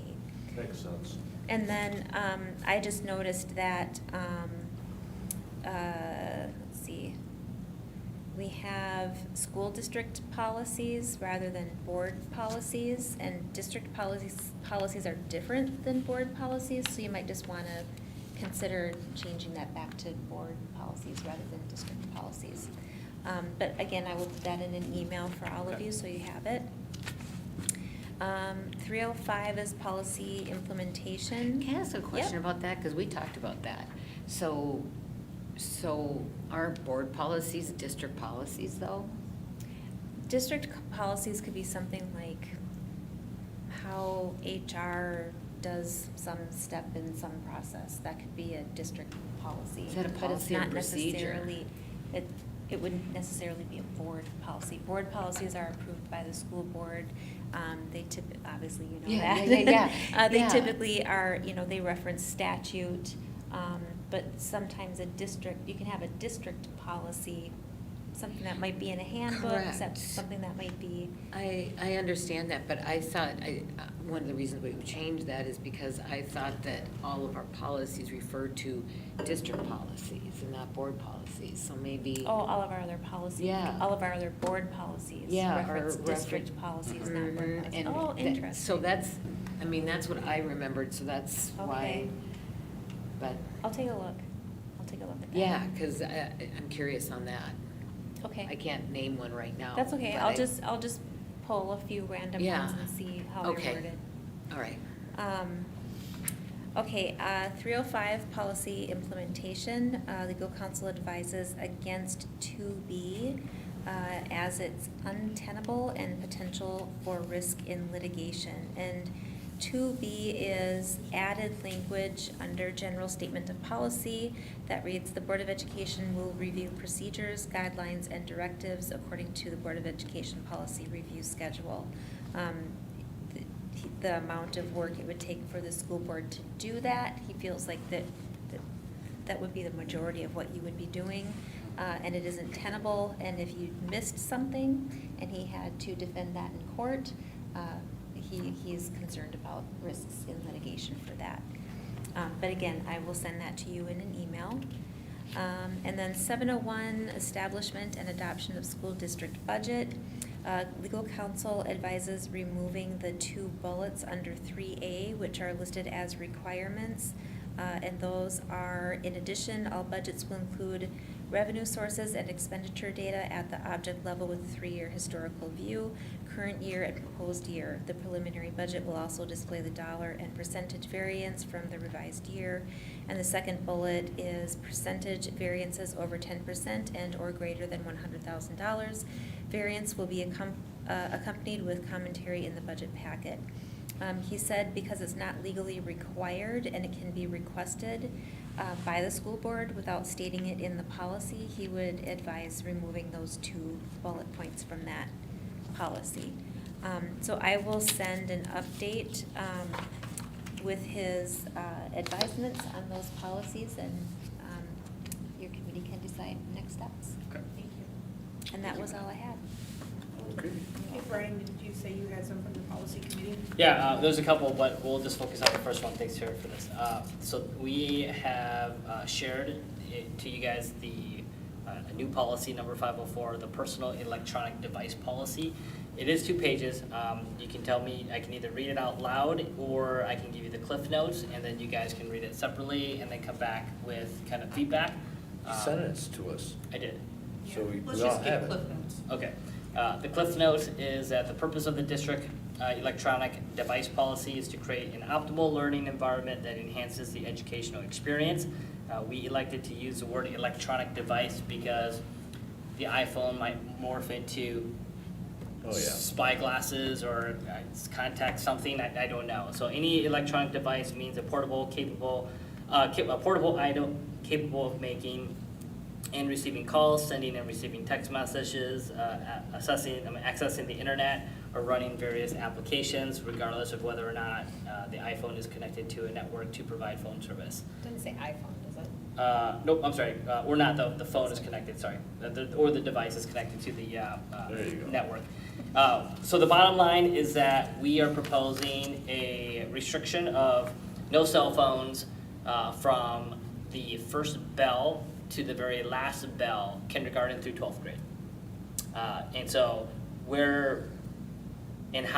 how this gets administered, we would defer to the administration on your guidance as you share this with your team around how would and could this be enforced. I don't know, because from my understanding, not every high school person has a locker, so they can't put it in their locker. I don't know where cell phones can go, or can they be in bags, can they not be in bags?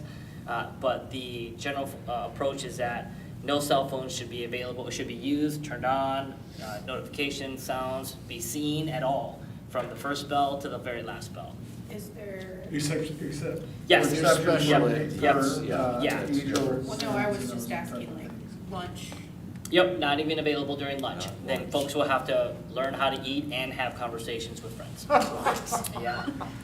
Yep. Back to Do the we, 80s. I think this is, so thank you. I know we've been having lots of conversations Yeah. about this, and I do think there's so much coming out in terms of districts doing different things around this and legislation requiring us to have policy in place and all that kind of stuff.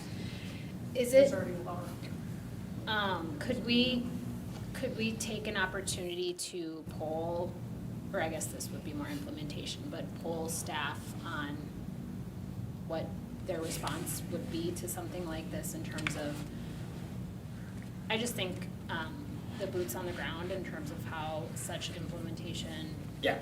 you know, not just like enforcement at the higher level, but from teachers, just because I know I spoke with one teacher about it, and her feelings about having such a policy in place, or that, you know, at the high school level, sometimes kids forget their iPads, and so the cell phone becomes a backup to blah, blah, blah, which I feel like, I feel like if my daughter doesn't know how to charge her iPad and get it to school as well as her cell phone, that's a problem, but I just wonder how some of these things play out, or, you know what I mean? So the one thing that I'd like to share too is, at our last policy meeting that we had was right after legislature approved this. So I did reach out to MSBA, and I asked, I had asked the group, Bree and Brian, if they wanted to proceed with this, or if we should wait until MSBA came out with something and we really knew how the state law unfolded. And so what MSBA said is that state law says you have to have something in place about cell phones by March of 2025. And the law is also requiring that the Secondary Principals Association, I believe it is, has to come up with a recommendation on how to carry this out and to see what their recommendation is. And he said a lot of districts right now do have cell phone statements and procedures in place, which we do have in our high school handbooks right now.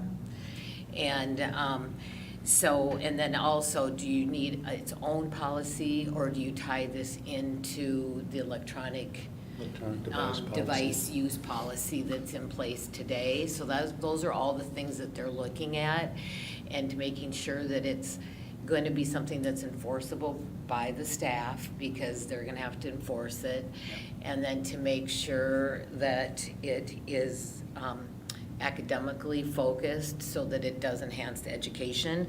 MSBA's recommendation right now on this is to do nothing at this time, because we do have that cell phone policy in place, and it will just cost us time and money to do the policy the first time around and then re-implement it the second time around after the secondary principals come out with procedures and stuff. So he said if we have something in place, we should just shelve it and wait to see what is required by law, and we can maybe take some time and seeing how this would get incorporated into a policy we already have in place instead of creating a new one. Are you saying that what we have in place covers what the legislation requires in No, March? no, not yet, but no, it doesn't. Because But what you're we saying have wait in until- our handbooks is just a statement on how to use and not use cell phones.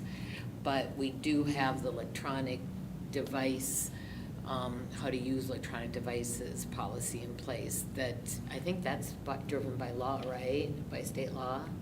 I think there was initially started with that, but then Yeah. I think every district So- has made some adjustments on it. So- MSBA and the secondary principal is gonna have this, their act together by March? They are, I think, Supposed to.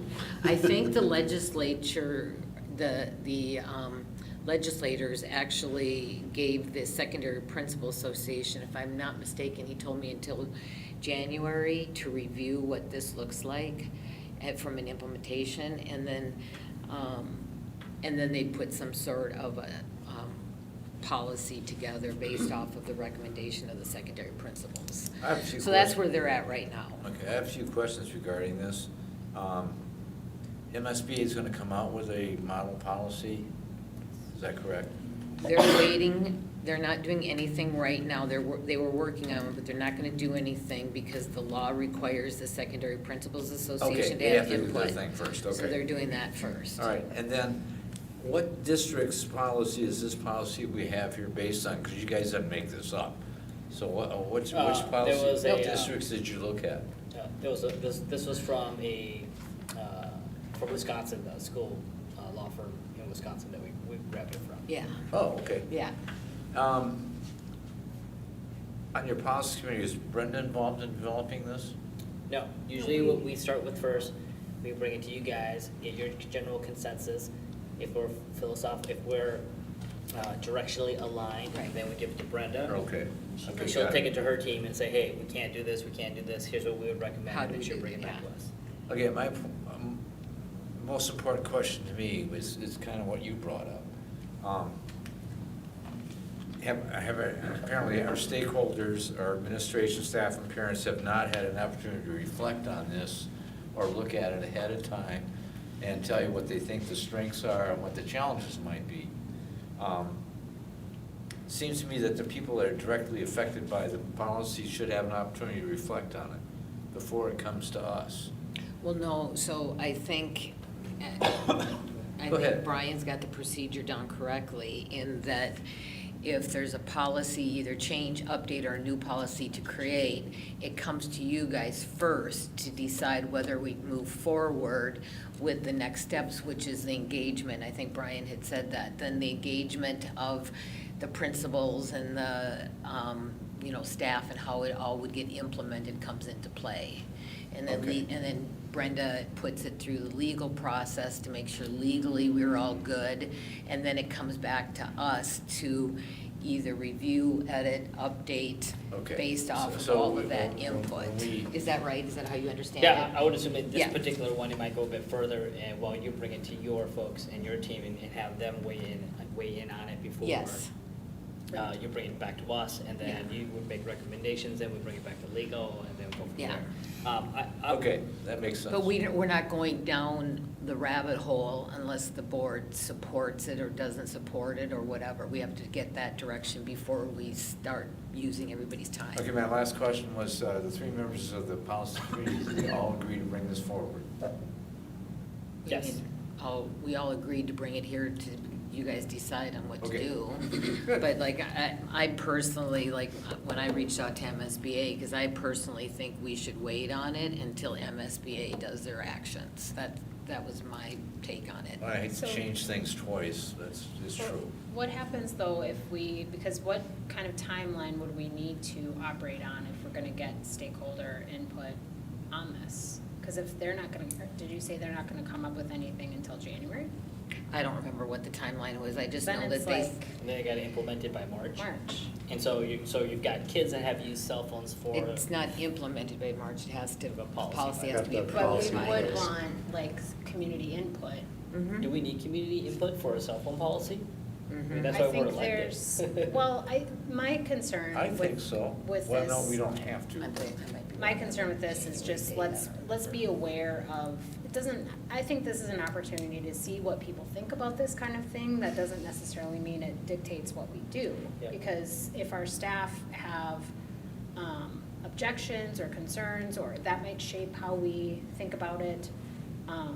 Parents might have concerns that might shape how we think about certain items where I don't think it deters us. Obviously, we have to put a policy in place, but we want it to fit with our district. That's what I would say. Create an opportunity, just like the boundary adjustments. It There's- doesn't mean it totally shapes everything we do, but it gives us kind of some input to help. Is But that, it's- but isn't that part of the policy review sessions? Or are you thinking that you want to have a separate focus group prior to having? This wouldn't be something like our, this? I mean, I don't know how. the There's decision- more layers to this onion than you think, because there's things from, we already have now that kids are supposed to turn in their phones. Well, some kids have 2 phones, so they turn in one and keep the other one. We have some situations, where they turn it, now if you're gonna require everybody to turn them in someplace and some kid takes somebody else's cell phone, now what are you gonna do? Some kid takes somebody else's cell phone and knows their code and starts taking pictures or sending messages. And now Bill's in trouble because I took his phone. The phone gets There's locked. also like assistive technology, like a lot of kids use it Right. for assistive technology because Well, so we that like goes, to have the student use something that looks typical to what their peers are using. but that goes back to Yeah. the electronic use policy that we have in place and stuff like that. So I think, and I think it's really important, but like, the way policies get done, whether they're new or edited policies or updated policies, the parent and the community engagement piece of it is the first and second reading type of thing. And they have access to viewing it for the first reading and the second reading, but, so that's kind of the engagement piece, because we're putting a policy in place with the intent of lessening disruptions in the classroom, in the learning environment. And so it's, to me, it starts with, I think my question, I can't remember if it was to Brian in policy, if it was just in conversation with somebody about this, but do we have problems in our classrooms, in our schools right now with devices distracting from learning? And if the question is yes, then we need to do something, but then to what extent and what degree? And that's where our staff and our teachers and our principals come into play. And I know they've been down this road looking at this before, and it's a 50-50 with our families, whether or not they would support it or not support it. But it's really our responsibility, if we do believe they're a distraction in the classroom, to come up with a policy to better the learning environment. So, that's kind of where all this came full circle with, I think, our legislation, with trying to do something like that. I get that, that makes perfect sense. I think we should have a policy. Well, we But- have to now. But I think if you put in the policy that you're not having cell phones from the minute you get in the building until you leave, and that's in the policy, which you can have your first, second, third reading, the parents don't read those. They're not gonna give you any input. But if that gets out there, there's gonna be a rash, I think, of people getting upset for different reasons. Or would like to, or maybe would support it, or maybe would say, Well, this it's is like the everything problem else you that we do, have. you get 50-50, 50% of the people like it and 50% Well- don't. So, but it comes around the educating them of why we're doing what we're doing and the need Well, for I doing think it. I think parents would agree with that. Mhm. There's But- plenty of evidence But I think nationally. we need to have their reflection on it too. I really do. There's gotta be input. There- And I would say this, is that there's plenty of evidence that eating a bag of potato chips is bad for you too, but it doesn't stop people from doing it. And so, you know what I mean, there's gonna be 50% of the people that are, because I've talked to superintendents in other districts that have implemented some things, and some parents are, I have the right to be able to contact my kid when I know their passing period's taking place to say, I hear that. did Terry pick on you today? Or my kid has something happen, they need to be able to reach Or me. they have to go to that point. I don't think anybody would argue that they can be a distraction in the classroom, but I think that there has to be, we're gonna put something in place, the teachers are the ones who are gonna be the boots on the ground, having to deal with it right away, and we better have some feedback and input from them on how this looks, because they're the people that have to police it right away. And then, are they gonna be spending so much time policing it that they're not gonna get to the instructional things, and it becomes I have a more concern detrimental with than that. the other?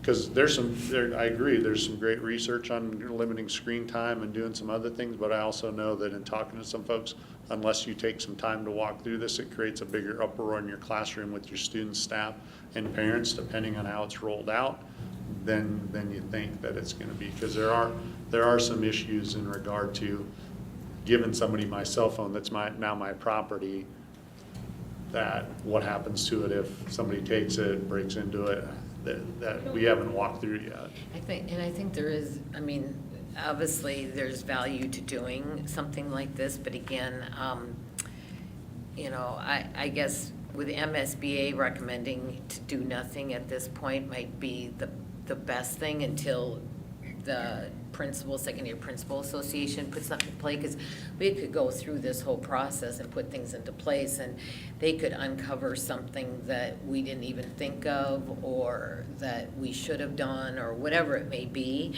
and then to have to go back and revisit a change in a newly created policy like that, I think might be a little bit premature or a little irresponsible. So, I mean, I like the direction that we were going with what we put together here, but I personally would like to maybe put it a little bit on the back burner before we move into next steps to see what the Secondary Principals Association comes up Is it with. just the secondary principals or the elementary? There's two Well, groups. more secondary, probably. What?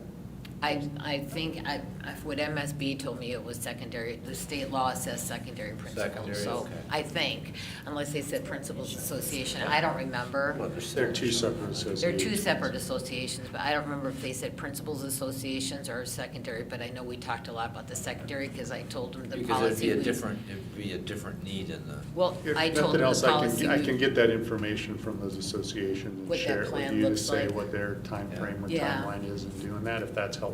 Because I was If that's not, talking to it's him not. specifically about ours, and ours was focused on the secondary schools.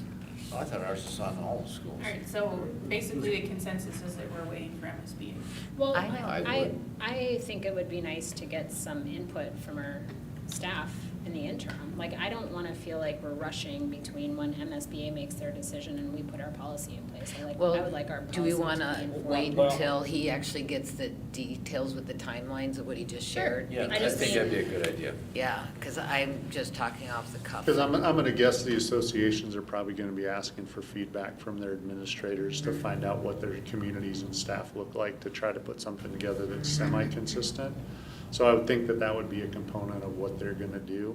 And so I can find out what they're planning to do and share that with you. And if it's for some reason it's not, you're probably not gonna get a whole lot of feedback during the summer. It's probably something once school starts that you're probably gonna get more feedback from parents and staff on what that looks like, knowing that the policy has to be ready by March. You're probably not gonna be able to implement it until the following fall, or you could do a pilot of it or something, but I tell you, that's a challenge I too, think to the do some idea of those was to things. have it in place, had by March, so it could be implemented for the next school year. But just Right. so you're clear, Kim, this is just me recommending to hold off. That was not the position of the policy committee. So I just personally wanted to hold off on moving forward with it. I think he said something about that. Pardon? You said that you wanted to wait for MSBA too. Yeah, I hate to do it twice. Yeah, I'm concerned that we're gonna miss something and then we have to change it. Right, but I don't think there's anything wrong with getting some input from staff. I think, Yeah, I agree with you. I think that this is only gonna be as good as our staff are able to implement it.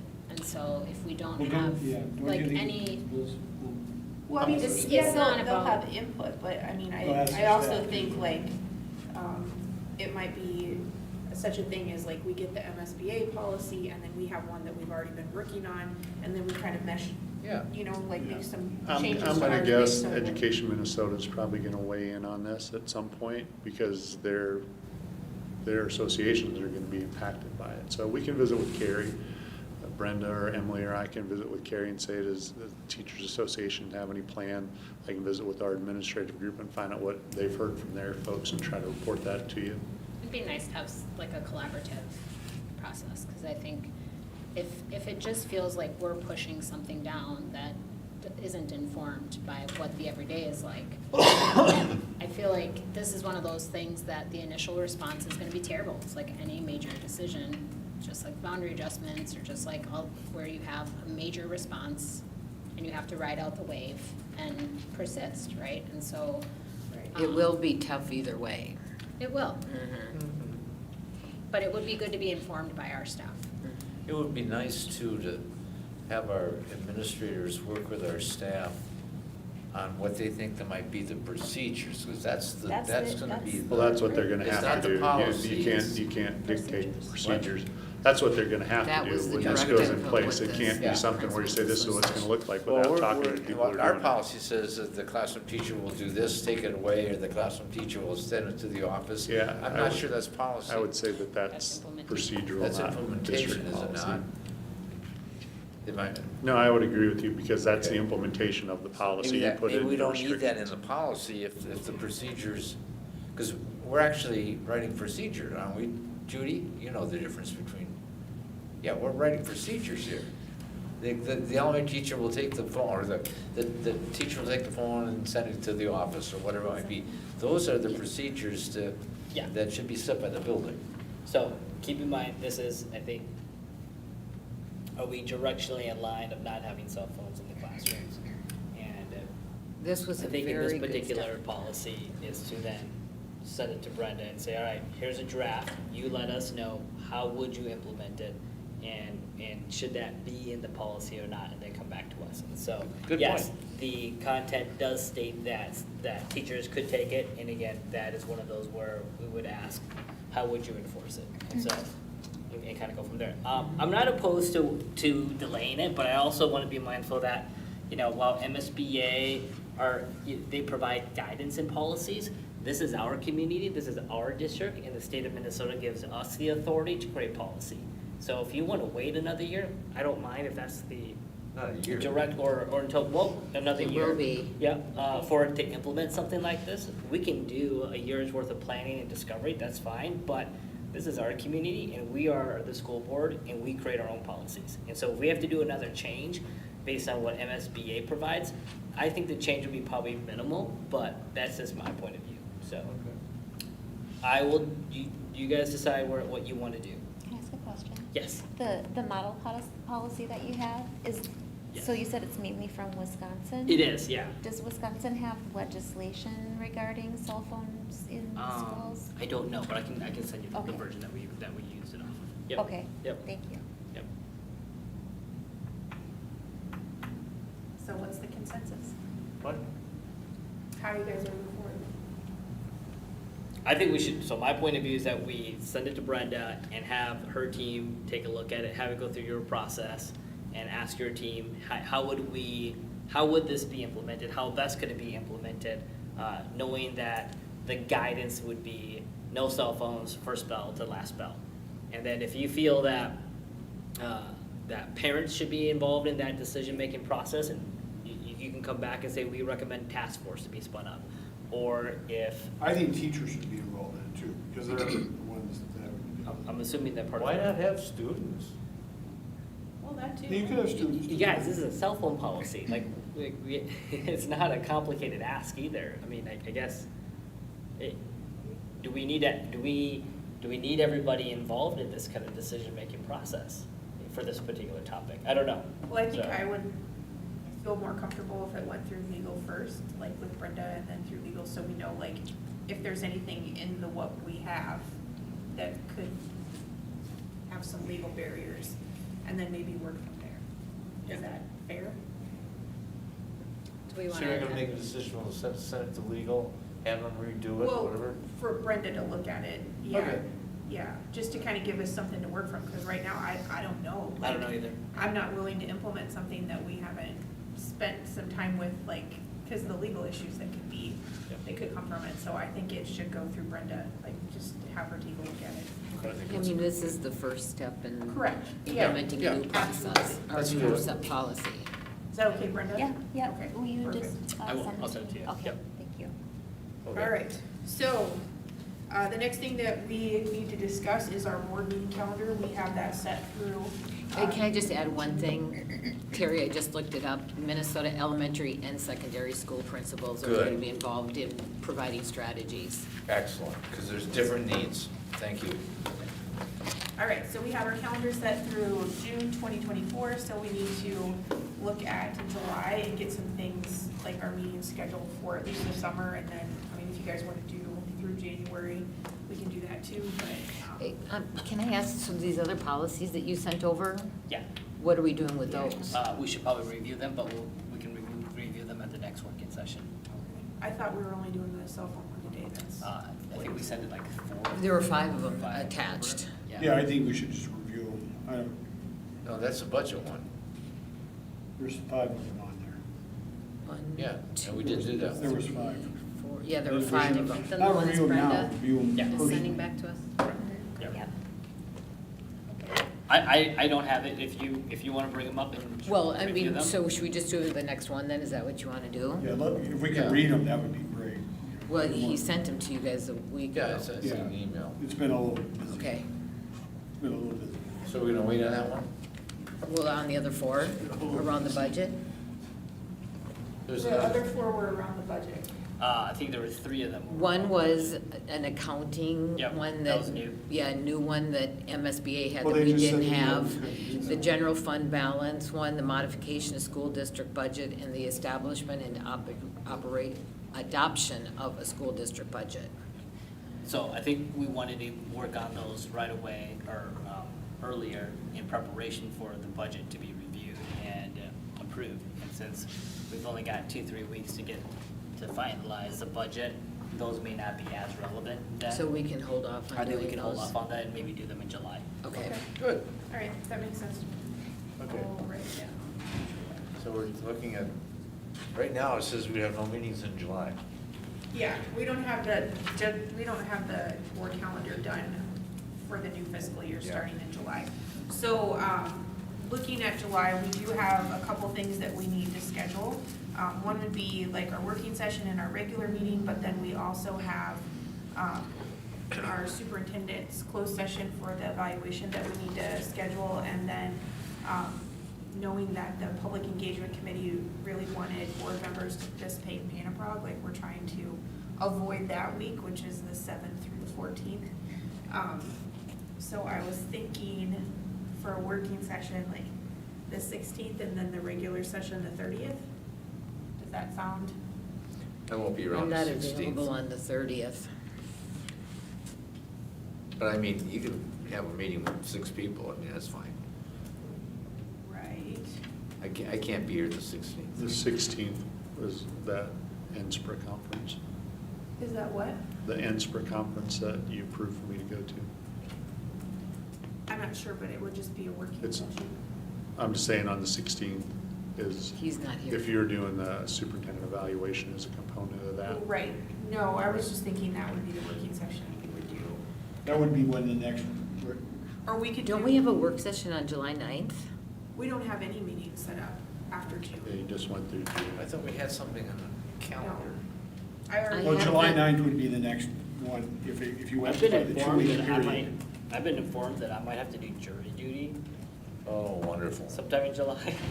Oh, wow. Because I have July 9th as. Yeah, that would be the next, That's all. if you went with the next 2 weeks. Yeah.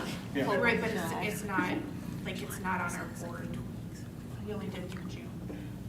I don't know, I've got the 9th down as a work session and the 23rd is the regular meeting. Yeah, so do I. Right, but there's no official calendar on that. Yeah, I know. So but I why, mean, why do I why have don't we it just down stick here? with those?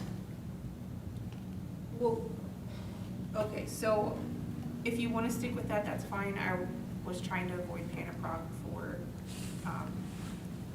people that actually want to attend that, since that was kind of one of our thoughts for the public engagement, but. Yeah, but aren't there, there's. You brought some enough bingos pride. the 13th, that's good. You know, No, that's the 11th. That's a biggie. Isn't it the 11th? I thought that was the 11th. Oh, maybe just 11th, it's not the 9th. I think we just stick to the 9th and the 23rd like a regular Lions, beer, schedule brought and is. bingo. Well, she needs to change the 23rd. Well, I'm gonna be out of town the 23rd, but if you want to have it, you can. Yeah, Dave can run it. So the. She needs to change the 23rd. The important thing is that we can stick with the 9th and the 23rd, that's fine. No, Just wait. Let's let Jeez. everybody decide. There's more than one person on the board. But we would need to set, I would want the closed session for the superintendent's evaluation to be something that everybody can attend, because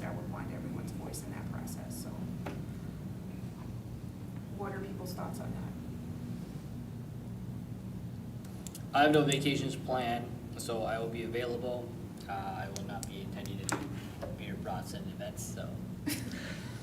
Besides jury duty, I will be available. So could we That's a do fun the event, closed Brian. You should session go. after the work Go. session on the Great. 9th? Spend money, donate to the Lions. Does Actually, that, that sounds good. does that give you enough time to get, the surveys from, I've sent it out already. okay, do you have responses back yet? A couple, And I'll we just need send the it out board this week. ones. Well, I was waiting Mhm. to send the board ones out until Mhm. he had his Yep. surveys back His from cabinet. his cabinet, so that Yeah. you could take all of that into Yeah. consideration, so. Did you give them a date when they have to reply by? I asked by the end of the week. Okay, all right. So we can do the closed session on the 9th afterwards if everybody is comfortable doing that. Yes? Great. Yeah. Yes, I don't know. Terry is looking. Oh, the 9th? Yeah, I'm good. okay. And then the 23rd, we're fine with that staying a regular meeting? No, we're not staying with the 20. Yeah, So what is the 9th going to be? Otherwise I won't come. A working session and then the closed session afterwards. Okay, got it. I don't think it'll be a big meeting on the 23rd. We discussed this before. You're not comfortable running the meeting? I don't have a problem with it, but there's a lot of stuff going on.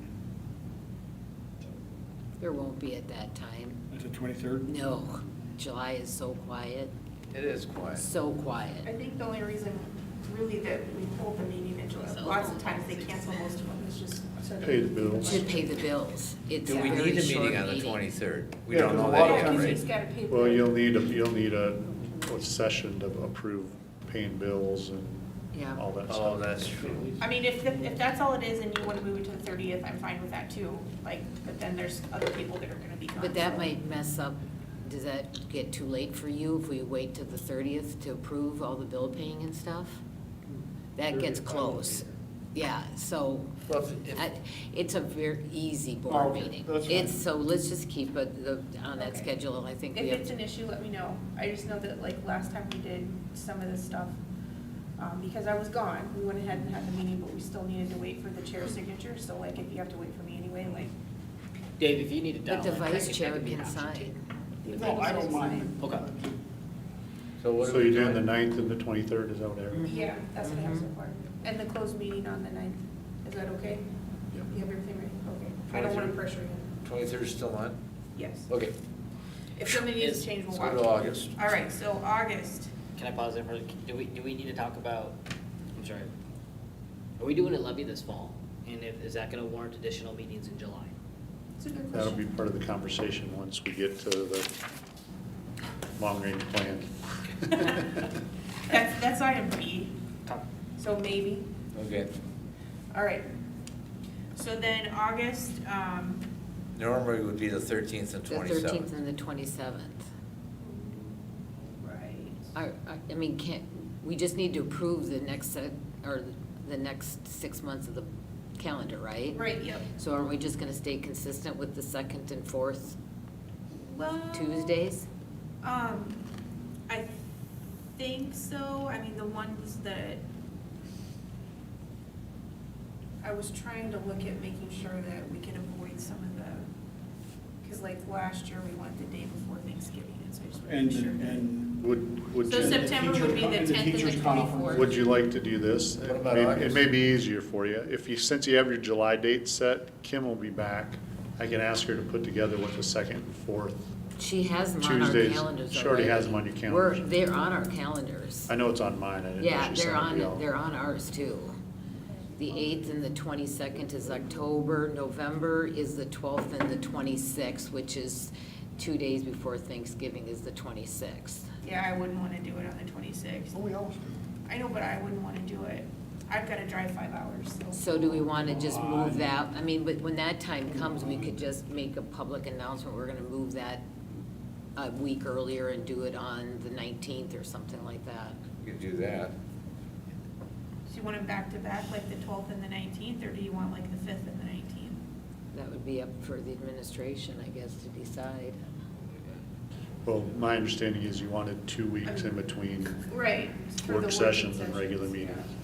yeah. So if you're gonna move one up, then have your 2 weeks. Oh, we can't move the 12th up because that's election day. Yep. We So- can. So you can't do the 5th and the 19th? The 5th is election day. Oh, the 5th is Fifth is election day. election. Yes, it is. So I guess they'll just be back to back like that. That should be out. What are we gonna do, 12th and 19th? Yeah.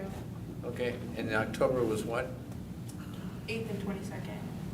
And September is the 9th and 23rd, I had the 10th and the 24th. or it's 10th and 24th. So right now, you basically are saying Got the it. second and fourth Tuesdays of the month. Yeah, and the, except the November 26th will be November 19th, and we already have December is the 10th and the 17th. We already have that back to back, 1 week to the next. Right, that's fine. So we would just do that 2 weeks and 2 months in a row. That's fine. Okay, that's good. Thank you. Good for the year? Okay. Yep, I just wanted to make sure we had those things on the calendar. Okay. Because to me, it wasn't on the website, so I didn't know that. What do we got? All right, so last item on the agenda is the long-range planning for facilities and finance. All right, so you've already kind of brought up a couple of topics. Just for some past history, you've had either a referendum or a levy, 2019, 2021, 2023, okay? You have renewals already scheduled based off of past referendums. For November of '25, you have 2 of them. You have November 27, November 29, and 2 in November of 33. So you've got quite a few referendums that have to be renewed. A couple of them you can do similarly to what you did last year, where just the board approved, you didn't have to go out to vote, but that's up to you as a board to decide. That's a one-time thing too, right? You can only do that For once. now. Yeah, Yes, Okay. but there's only one of that, there's one of those that would be in 33 that happened to, but there's several others that you could do that to. Like, for example, there's one next November, not this coming November, the 25th, that you could do a renewal to without taking it out to the vote. You don't, but you can either vote on them or renew them. One of them is a tech levy, one of them is an operating levy. So I just give that to you as reference to say that you've got things coming down the pike, 25, 2 of them, 27, 29, 33 already. And to Brian's point earlier, we've got bond issues that we need to run, we've got operating levies that we need to run. This November, you have a board election, presidential election. So the question becomes, based off of the information that we got from Peter Leatherman when he did that survey information with you, we'd started talking about this about 2 months ago, and then negotiations kind of got in the way of us trying to prioritize that over some of the others. We have facility needs, we shared that. Middle school, early childhood, high school, furniture, restrooms at stadiums, weight rooms, domes, whatever you as a board want to do. But I think we have to have some conversation that maybe lengthens. To get a good plan together, I think we have to spend a couple more months working on that, which would mean similarly to what you've done in the past of the district, it probably makes sense to take a look at doing a bond in the spring, because then you can put shovels in the ground right after a bond passes, or if you do a bond referendum in November, you're not normally putting shovels in the ground because frost and snow and all the other stuff gets in the way. But then that leads to the question of an operating levy, because we also had from the survey results that there's quite a bit of community support to do something to attract and retain staff. And it goes to what we were talking about a little bit earlier. Are there some things that we're doing as a district that we could do a better job doing in conversation with our staff to be able to say, what other supports do you need? Do we extend and try to get some more counselors at the high school? To me, we need to have a little bit of time to put a plan together, but an operating levy is probably easier to put together with some conversation with our staff to have something ready in November if that's something that you'd like to do. So I give you that generality to be able to say we need some direction from you as far as what you'd like to do from an administrative side of thing. I can share with you our 2 cents, because we met with Peter Leatherman, we met with DLR, Bill and I met with them, Stephanie was a part of that, Emily was a part of that. think somebody else was a part of that. To us, it makes some sense that if we're gonna ask the community for some support on operating levy, you're gonna get a boatload of people out in November. Bond referendum, I think, to be able to have a well-thought-out plan, what does it look like for facilities over the next 5 to 10 years? I think we need to have a little bit more time to be able to put that together, because I think even though the facilities task force came together and talked about middle school, there's needs at early childhood, there's needs at high school, there's needs with furniture. I think we have to be able to put that together and show people in a timeline, kind of like what I laid out for you. There's not really gonna be a break in the district asking for money, because we're either coming to you with a renewal or asking you for a new ask. And that's something you as a board kind of have to tell us, what do you think the tolerance from the community is to do that? Because as I laid out for you, once we do something in November of '24, we're probably going November of '24, spring of '25, November of '25, coming back '27 with a renewal. At some point, you're gonna have to do another bond again, which if you do something in the spring of '25, you're probably coming back in '27, because you normally do about 2 years worth of bonds. It's gonna be a pretty heavy lift over the next But it's at the 5 to same- 10 years. It's at the same time, though, that we also have the drop-off, right, from the bonds that are falling off? Yeah, the bond falling off, we've already come to a few of them already. Yep, we but still it's have about more. 3 years, I think, before we really notice. Yep, So yep, we can do, some interest only for a short period of time. Yep. Till we get to that. until you get to that, because that cliff will So we be a don't nice increase the breather for level. people, because they can support Is there some, things is there and some not way have of it. combining some of those needs, because. Bonds and operating levies have to be separate. Yeah, what I'm thinking is, the more you offer, the elementary would get this, the more chance it's gonna yeah. pass. If we. Oh, from a bond. You're talking about from a talking bond perspective. Yeah. And that's why I think it needs a few more months to be able to put what that plan would look Okay. like together, to be able to piece that, because we brought to you kind of what the facilities task force had talked about, and it was, do you build a new middle school, or do you add on to your existing middle schools and then do X, Y, and Z at the elementary and high school? I think that needs some more feedback from the community as a whole. I think the task force did a nice job, but if we're gonna do this right, you really can't get another no vote, in my opinion, because if you Right. get another no vote, the likelihood it's something else that you're either gonna renew or have to ask for and if you put 2 or 3 things on the ballot, the likelihood that all 2 or 3 of them pass goes down. So here's my question, so if we do, because we tend to do bond referendums earlier in the year, because it falls into the bidding environment really well and all that kind Normally of stuff. spring is when- Yep, so yeah. spring is a good time for those.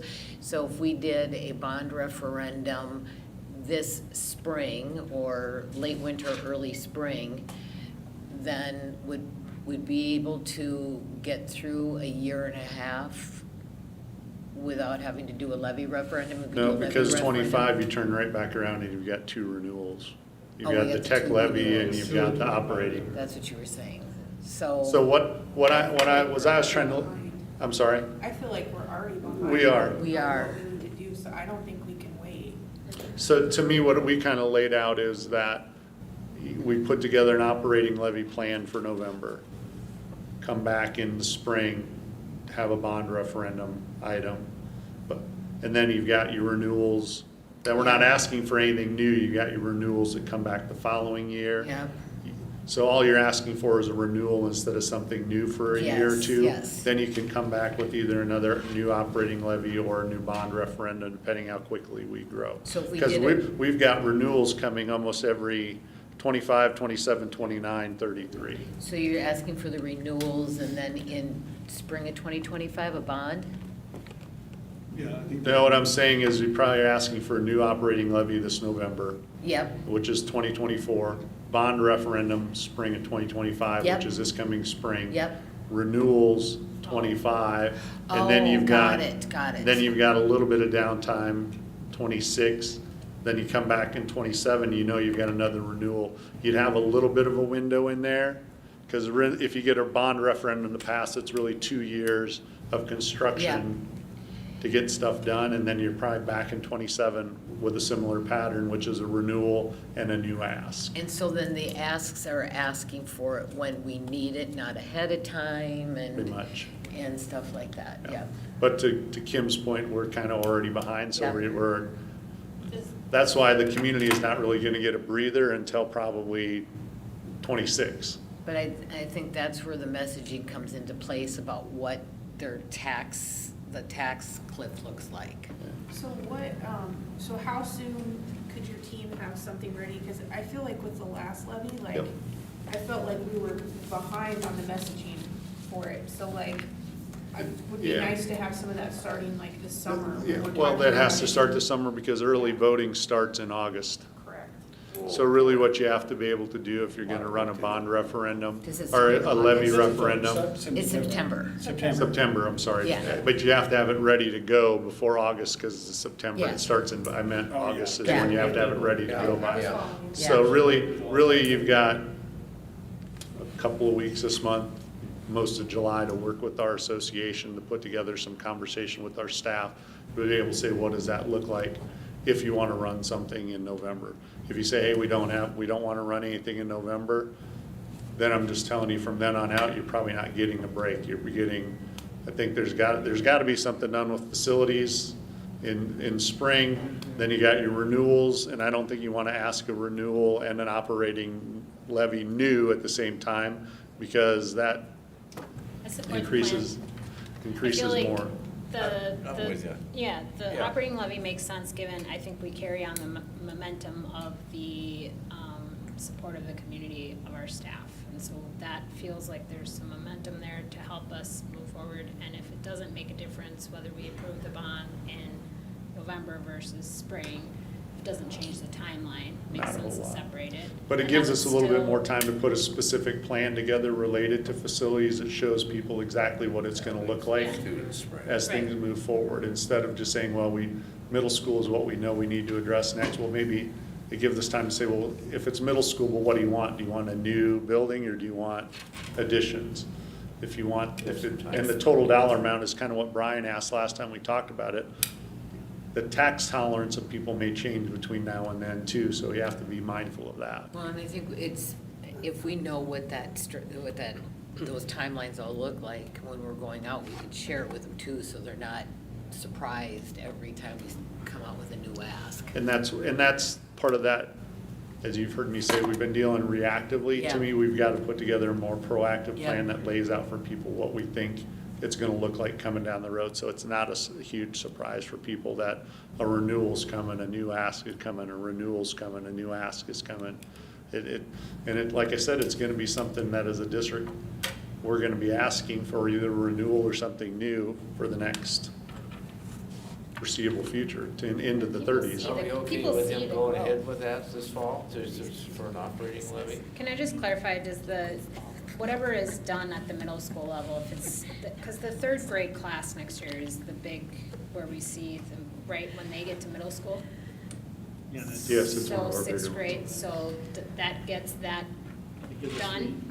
Well, it gets that way, but we're also seeing quite a few new middle school kids move in. So, but not only do we know we have the wave coming from elementary moving forward, it seems like we're getting more middle school kids moving in. So I'd be open to doing both. I don't think we should separate them. I think you should do them all in November, let the people decide, do a bond referendum. You can't do bonds. Can't do bonds in Oh, November. you can't? No. Yeah, You you can, can. yeah, you can. You can do a bond, you can do them can't together. you only can do levies in November, Yeah. but bonds can be done. Yeah. Levies are November only, bonds can be November, March, and Oh, okay. August. I think. Okay. I think we All right. increase our chances of getting them both approved if they're not together, and if it doesn't make a difference in the timeline. And we would get better bids and things like that in Yeah. spring then. Well, then you gotta look at tax tolerance too, the community. I don't want to nickel and dime our community. Like, here's the numbers. We need a new middle school, elementary hybrid, south of 50. Add two $15 million expansions for both north and south. At the dome at south, that puts that about $195 million for your bond referendum. Levy 2 could be a $5 million operating income or operating levy, and those are the two. I mean, you want more staff or it's really paying our staff more. We're not adding more staff. It's really dead. Well, it's a conversation with staff to be able to say, what do they want? Part of what you said earlier is, are there some things that we're doing in our programming that we need to expand upon to support you as Yep. teaching staff? Yep. So it may be some positions, it may not be some positions. Until we have that plan in place, to what somebody's point earlier, that's what I need to know, what your tolerance is toward, because then we need to start being able to have that conversation and put that plan together so that come July, you know what that looks like. And so August, we're able to roll that out, get it ready to go for What I November. don't hear is like, we would be ready to go in November with both of these things. Peter in a way Leatherman, that Peter is- Leatherman, who does the surveying, said it would be a very heavy lift to do both the bond and the operating levy in November. Especially Given, from a tax given the dollars. presidential election, school board election, And the tax dollars. and then two tax levy possibilities on there. I think the bond is. Well, you can't do, I think both are important, Yeah. but you can't do the operating levy in the spring. Right. So, So we almost have to do the operating. right. You either have to do an operating levy now, or you know you're waiting a whole nother No, year to come no, back we around can't do for it. that. I don't think. We We're agree, right behind. everybody's shaking their head with me, yay, it agrees with me, let's go. Does everybody agree with that? Yeah. Sure. So if the bond referendum fails in November, we can do it again in March, and if that's the case, or in spring, so you can do another shot. You could, You could, most but then- research would tell you a failed referendum leads to another failed referendum. But then that's the community's choice then. I mean, it's like. Yeah, and it ultimately boils down to the community deciding what they want to do. But to Kim's point, we're already a little bit behind the 8 ball, so the more that we have something that possibly doesn't pass, it moves us even further behind the 8 ball. The only thing would be then we pay a separate cost if we have. Yeah, there's an additional cost to run a separate election. Like 70,000-ish? 60 something It's last under time. 70, but it's up there. Well, since we're not tracking write-ins, it's save a few bucks. Again, this is my point of view. I think we should do the bond in November. We do the operating levy in November. Let the community members know, like, this is what it is, and let them choose. And, but if you guys want to break it apart, that's fine. It's hard to know what we really need and how much money we're really gonna need, because we're not out there like bidding things out, so you're guesstimating. So the guesstimating is, again, my point of view is a hybrid elementary, middle school south of 50, 2 expansions for north and south, and then the south dome, and that puts it at about probably 195, And South Dome, yep. I mean, we want to be fair for both high schools, so. And then from there, an operating levy for roughly 5 million, because I think that's what the capacity is that we have available. Yep, from what we can tax from people, and that allows us to potentially replenish some of our savings account, allocate funding to increase salaries for our staff as part of the upcoming negotiations that might be coming up, and then as well as expanding some resources where you guys think it's appropriate, like that's. I see your point of That's view, what it is. and I would agree that I like the idea of doing the levy and the bond together, because people know we need to build. We need to build. And that was kind of the question that happened last time, was why didn't you ask for this money when you were doing the building, like blah, blah, blah, blah, blah. Yep. So to me, it's just like, we're just delaying inevitable that so I get what you're saying, like, I'd be fine with either one, whatever the board decides. I think the tax tolerance is gonna be really tough. But it's either you do it now, or we like. Doesn't Oh, yeah, change. Doesn't two change. little bites is Well, better than one big chunk. I would say if that's something you want to do, then I would also say we probably need to do another brush fire survey very quickly with our community to be able to say, based off of our conversation, here's what we're looking at. That's a small dollar amount to pay to get a little bit more idea. The challenge is during the summer, and there's not what happens during the summer, a lot of people zone out on school district stuff. Excuse me.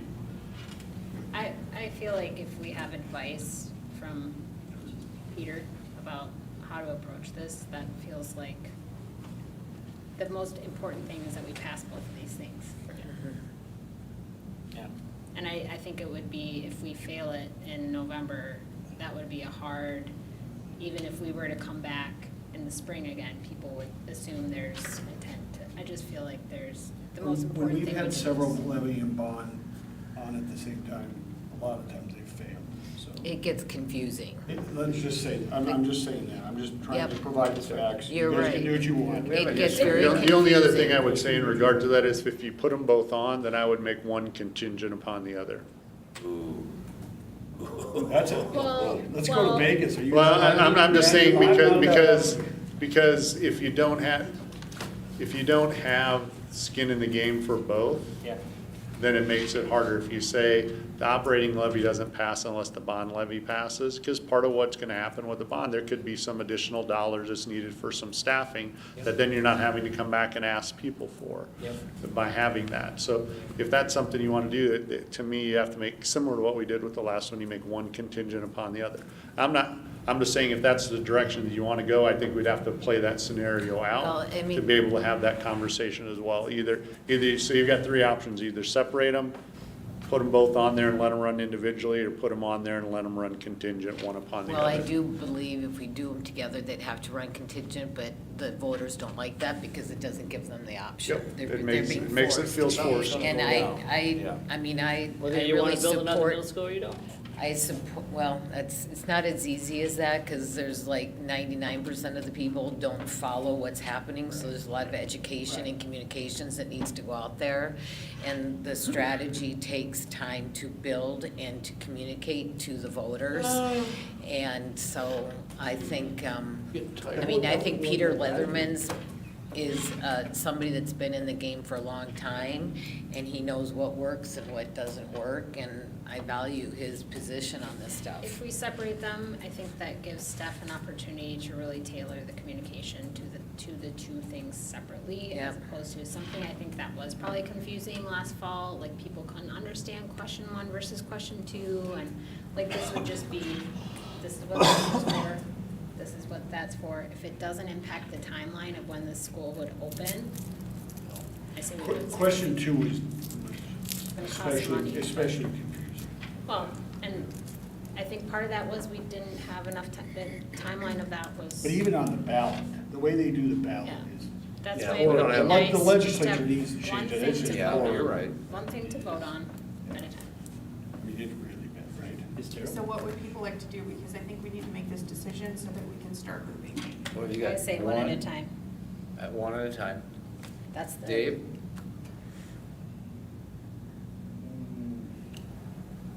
The operating. Well, we first. know, well, how much is the operating levy gonna be? Do you know that yet? Use it for you. The tax tolerance on both was about $18.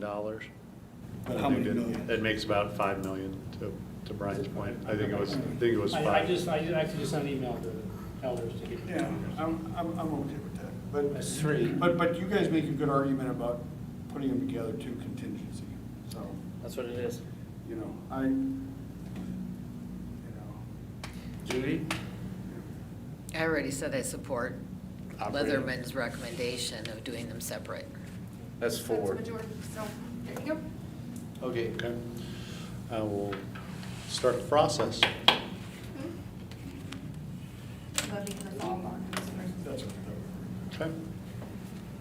All right, so, just a question on how we are doing this. Do we want to adjourn this meeting and then go into? Since we don't have the ability to make an action after the closed session, you can adjourn this meeting and go into your closed session if you want to. Okay. All right, so being that we've completed everything for this, we will adjourn the working session for today. And we can, you don't have to, Yeah, we got to. oh, he's got to clean up in here. Sorry, yeah, about that. Where are we going? Down the hall? We're trying. Whatever room. Thanks for tolerating me.